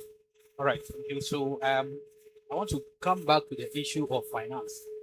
Thankfully, Yvonne is here to help us. So Yvonne, I want to find out from you, what is the biggest obstacle to financing urban infrastructure? And how can POGMA attract investment for infrastructure? Thank you very much. The biggest funding of, I would say, project financing is the source of funding. So we should make sure that we have a dedicated source of funding. And once we have a dedicated source of funding and the cash flows are regular and transparent, we should be able to do the funding. We have funding in different sources. Definitely, these will be long-tenured funding between 5 to 7 years. Banks ordinarily are not able to do these types of funding because of the long nature. So we have syndications, which would be, say, a couple of banks coming together, one, the amount, and two, the tenor. So we can syndicate. We have a couple of banks coming together. We also have the capital markets. The capital markets, we had debt and we have equity. So the capital markets would provide long, patient capital. I say patient capital because with patient capital, you don't have to be paying principal and interest every month. You have a bond that you would be paying coupons, say, every 6 months. So with a 5-year tenor debt, every 6 months you're paying coupons, and maybe at the end of the 5 years, you now pay the principal that you received plus the interest. With all the good things that the planners and I think the presentations that have been going on, there should be some transparency. We have very well built up offices and also businesses in this area. So revenue generation for me shouldn't be a problem the way I see it. I haven't seen the numbers yet, but if we're talking about property rates, if we're talking about rates from the businesses, we should have some good revenue coming in. Once we can ring fence to say that we're doing this 5-year tenured financing, so we're ring fencing, say, 60%, 70% of revenues that we're getting, it's going to fund this project. Good thing about long tenured funding, we have the accountants coming in, the lawyers coming in, so that we are, stressing the revenues to make sure that they're kosher and they are coming in monthly, quarterly, annually to fund it. Once we have all these things, we should be good to go. The problem that we face, especially with, say, public institutions, at times you sign all the agreements, governments change, things change. So it doesn't make the private sector comfortable in coming into these things. So that is why I mentioned the ring fencing. Once you ring fence, then you are able to say, should I say, guard it from any other external political things that are going to come. If we don't get to this position, it will be a very difficult conversation to have. The funding is there. And just to say, I think you mentioned the labor, they mentioned Kasapreko. Luckily, CBG took Kasapreko to the debt financing in 2024. We raised 350 million for them as debt. It was 2 tranches. The first tranche was 150 million. The second tranche was 200 million. It went very well in 2024. Come 2026, God willing, on Monday, we are listing them at the equity market. That is the Ghana Stock Exchange. The first one was on Giffen. This one is at Ghana Stock Exchange. So there is the opportunity. And for this equity, Kasapreko wanted only 700 million. They got 1.7 billion. from the Ghanaian market. We just closed Friday last week. We had 1.7 billion. We have to, refund the 1 billion because we needed only 700 million for what they want to do. So this is to buttress the point that local funding is available in this country. Somebody mentioned municipal bonds. Yes, municipal bonds can be done for Kogma. Luckily, the pension funds can buy into municipal bonds. So there are many sources of funding available locally. But as I said, we have to know where our funding is coming from and to ring fence to make sure that come rain or high waters, we are safe and this funding will not be touched. Thank you. Thank you so much. This is very, very, very insightful. I love the conversation. So the money is there. We can fund infrastructure, urban infrastructure. The most important thing is that we need to ring fence it. And then the issue of political risk, very, very important. So I hope that the municipal bill that is under consideration, once it comes on board, assemblies like Kogma can be a point or a pilot case where you can test this. Just as the head of local government service also said that if there's any assembly that you recommend Kogma as maybe a starting point. I want to come to Engineer Davo. So I want to find out from you, how can Kogma ensure infrastructure projects are both affordable and sustainable? Yeah, thank you very much. I think that when we talk about affordability and sustainability, we are talking about the fact that it should be able to serve this generation and then some generation yet unborn. So what are some of the things that we can do such that we can use these facilities and other generations can use them? One, we can look at what we call local content. The local content, when you look at the materials that we use today, some of them, because of their way of production, we have so much cost. We can talk about glass fiber reinforced polymer. Glass fiber reinforced polymer is just like iron rod. It is not heavy, it is very light. The strength, what we call the flexural strength or the tensile strength, it's about 150 times that of the mild steel. And then it is not heat transmittable. You cannot subject it to heat and then you can feel it at the other end. It cannot also conduct electricity and all that. The cost is about 60% lower than that of the mild steel iron reinforcement. So why can't we use something like that? It is being produced in Ghana here. And we can also talk about bricks, clay bricks. It's very good. It has very good insulation property. That is to say that when you go to Egypt, that is what they use. 5 stories, they use bricks. You are in it. You don't use much energy. You don't use air conditioning. You feel very comfortable no matter how hot the outside is. And they feel so much good. It's very durable. You can use it for about 100 years. The property will still be the same. And it has so many properties that if you use it, you don't also spend so much. It's readily available in Ghana here. And so many other things that when we use, we will not spend so much, but we can equally get the same service. And then we can also talk about the fact that we need to improve on our maintenance service. I remember one time a developer finished putting up his building along the coast, was painting it, and then the iron rods or the metal properties that they were using to paint the building, one of them hit one corner of the columns, exposing the iron rod. Because it is at the seashore, we have corrosion affecting the iron rod. In no time, when iron rod is corroding, it expands. So in no time, the column got exploded, and then that portion of the building collapsed. It ended up that the whole building had to be pulled down.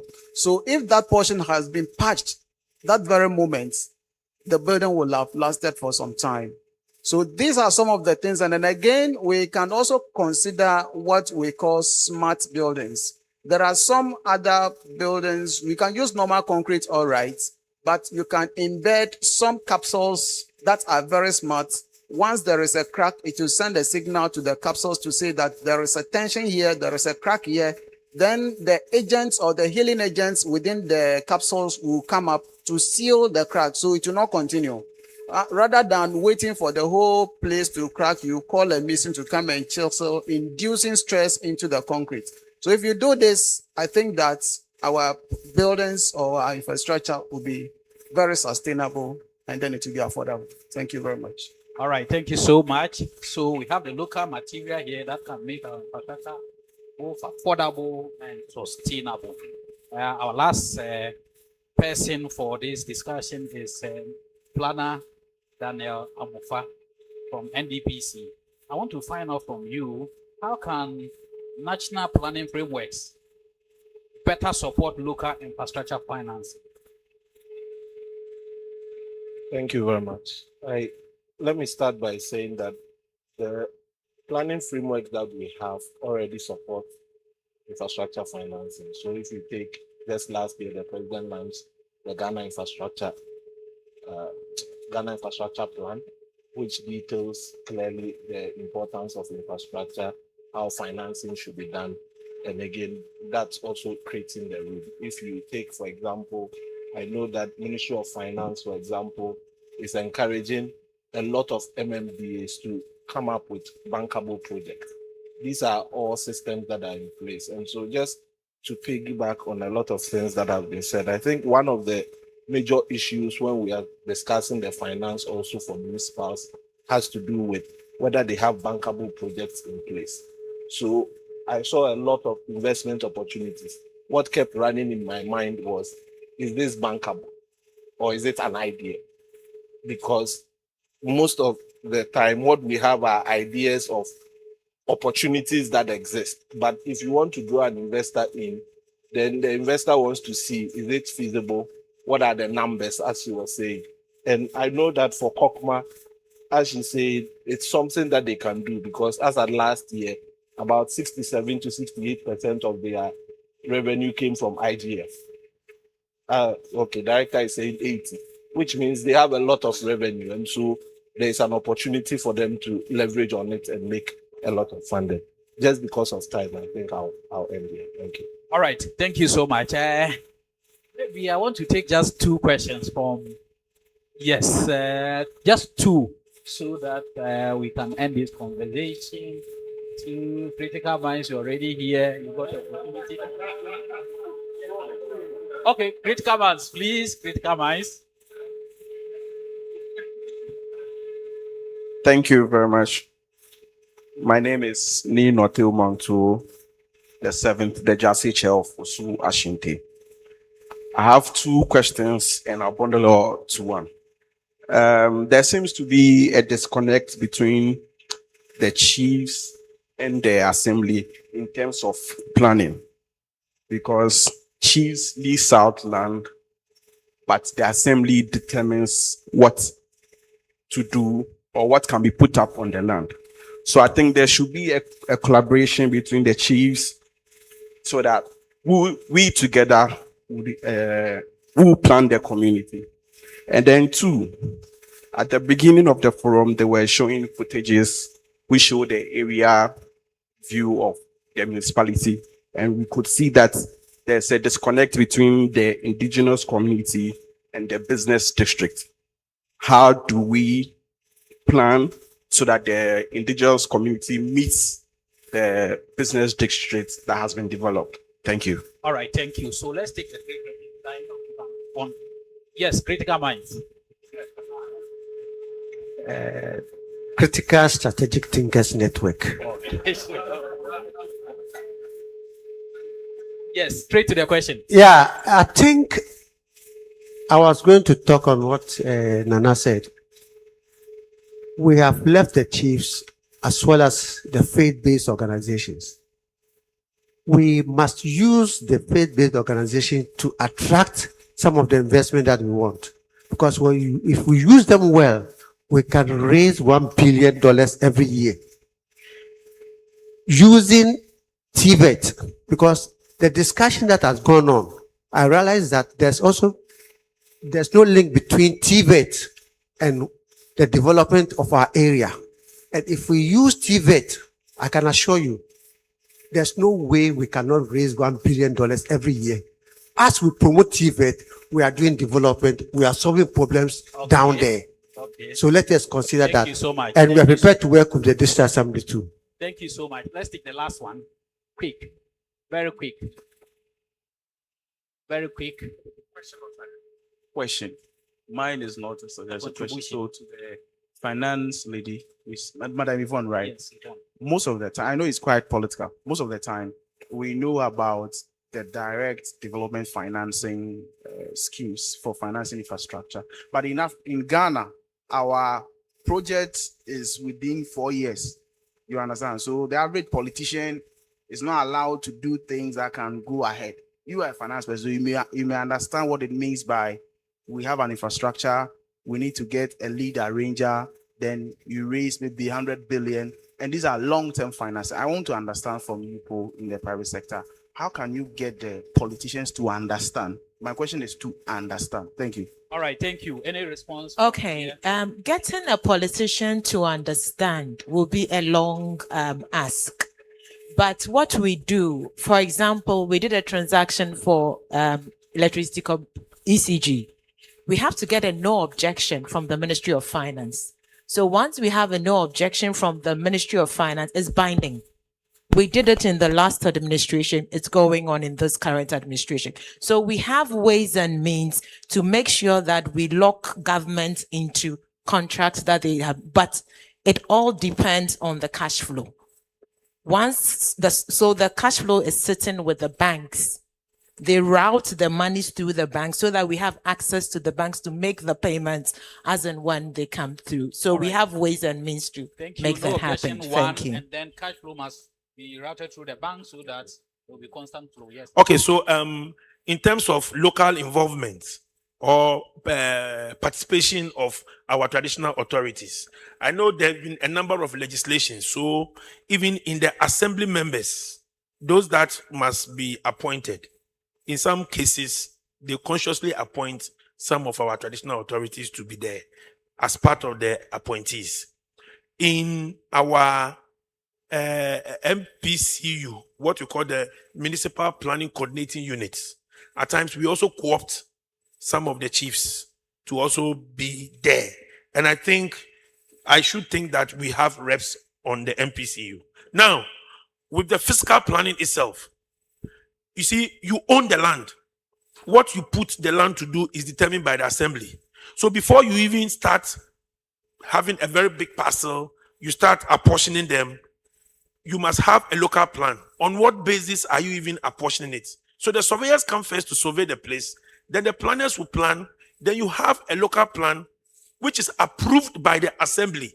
So for the purposes of all of us, a local plan is just, you have a 50 acre here. This place should be residential. This place should be market. The assembly must first do the demarcation and Yes. planning. And No. In the process, they do it with the chiefs because they own the land. You shouldn't also create. So they work together. Thank yes, you. they must work together. They work together. Yes, Thank you. they must work Yes. together. So basically, I think we have Adabraka on our committee as a MPCU member, and so we've not left you out. We are with you. Just that come and then share with you. All right. Thank you so much. Yeah. Thank you. Yeah,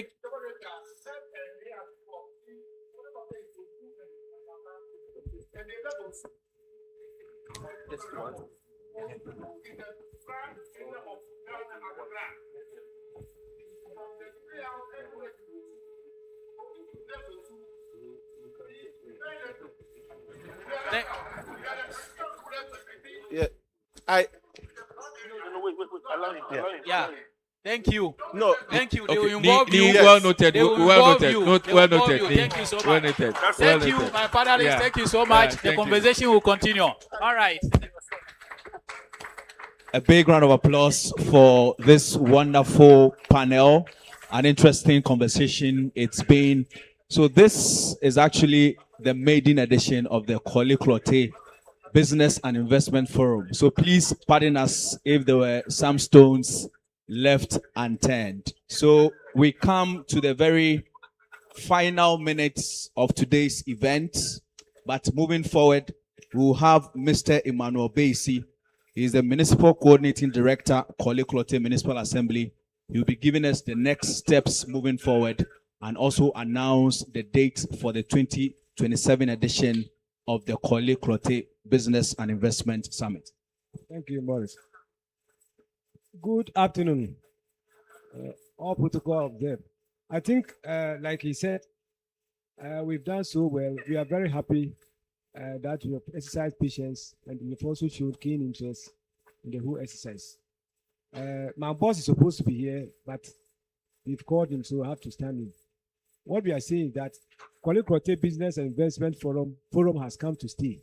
So it will be an annual event. And then every year it will be celebrated. And then thematic areas also be selected and discussed. Next year, we'll raise it a bit higher and then also make it international so that our partners from other African countries and Europe will be invited and also make it national. More so, inviting more small and medium enterprises. We also have exhibition and then more discussions. And then the days also be extended because we saw that we could have done a lot, but using only one day, we are limited. People want to ask questions and make input. So it will be extended to 2 days or 3 days, and then we add exhibition. So what we are seeing is that this forum has been institutionalized and it has become part and parcel of the Assembly's development framework, where we use it to generate ideas and also come out solutions to be able to address our emerging urban issues and then governance issues too. So that's what I want to say. So very soon we'll announce the date. The General Assembly will discuss the dates and it will be communicated to you through your email addresses and also through the media so that you'll be able to take part in this. Thank you very much. Thank you. We'll be running out very shortly. Mrs. Felicia Ajiman-Boache, who is the Chief Director, Head of Office of Local Governance Service, will give us the closing remarks, and that will be followed by the vote of thanks by Nane Kwefui Arthur, and then we'll be out of here. So let's welcome Mrs. Felicia Ajiman-Boache.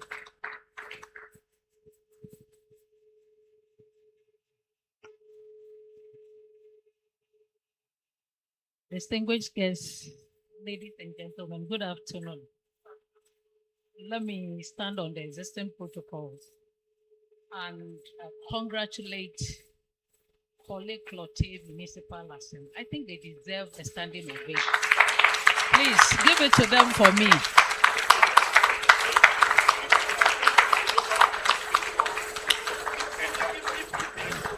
Thank you very much.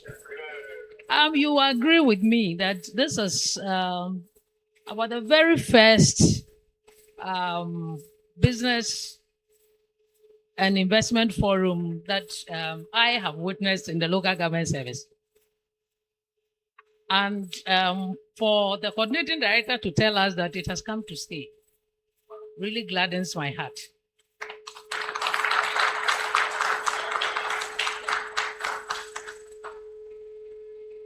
I know that Korle-Klottey has been a pace setters in so many, many areas. I just want to believe that others are watching and learning something from it so that it will not always be Korle-Klottey, but other assemblies, especially AMA, which is very close to Korle-Klottey. We'll also learn, and then next year we'll see AMA also. Percy, are you here? We'll see AMA also rolling out something for us. For me, I'm really excited. And your presence here has been very encouraging. Your contributions, your ideas, we are very grateful for your presence and the input that you've made into today's session. The panelists, the resource persons, and Nime, we are very grateful to all of you for the time you have spent with us. From morning till now, I think you have done extremely well, and I want you to applaud yourself for that.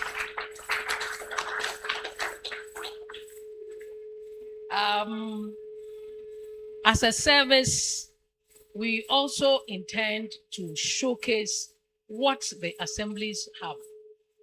So based on the foundation laid, we are also planning to have an innovation fair where assemblies will also showcase, other assemblies will showcase what they have so that we can learn from each other.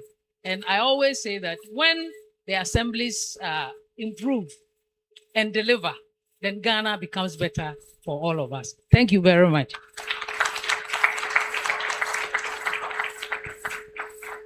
Thank you very much, ma'am. At this point, the vote of thanks. Nana Ekia Efriye Arthur will deliver the vote of thanks.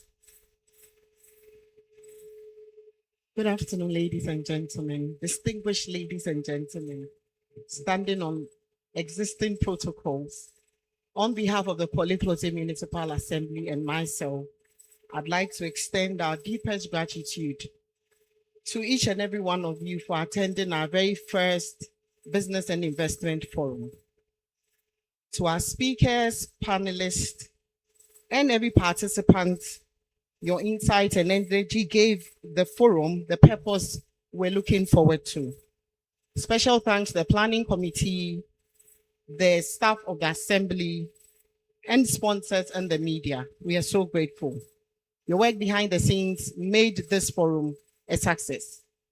As we leave here with so many ideas, so many innovations, and we look forward that we'll meet again, share those ideas, build on them.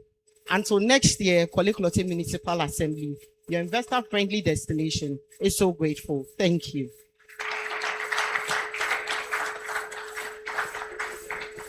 Thank you all so much. I believe that we've come to a successful end of this investment forum. Would like to say once again, sincere thanks for your patience and for sitting through this entire program with us. It's all been streaming live on the social media, Facebook in particular platform of KOKMA, Korle-Klottey Municipal Assembly. So if you missed any part of this program, you can go there and have another look and remind yourself of every opportunity that has been shared with all of us here today. It's been an honor being one of your moderators, your MC for this program. My name is Thelma Taki. I'm co-host of GTV's morning show, The Breakfast Show, and that's how you can reach me as well. There's a networking opportunity after we leave here, and a quick one, an announcement, the car number CR168821, a Toyota Vitz vehicle. Your parking light is on, and we've just been prompted to let you know. Once again, I'm Thelma Taki. Thanks for your time. Thank you very much. My name is Morris Ogbete. It's been wonderful having you, our distinguished partners and audience. Do well to download the business guide on the Korle-Klottey Municipal Assembly website. It's available on there. We will do lunch after the event, and lunch is at the pavilion close to the poolside. If you have your coupons, please make your way to the pavilion area. Let's have lunch together. Let's continue the networking. Let's continue the hobnobbing. And hopefully we'll see you again 2027 with the second edition of the Korle-Klottey Business and Investment Forum. A round of applause for ourselves and a big one for the Municipal Assembly. Thank you very much. Safe journeys back home.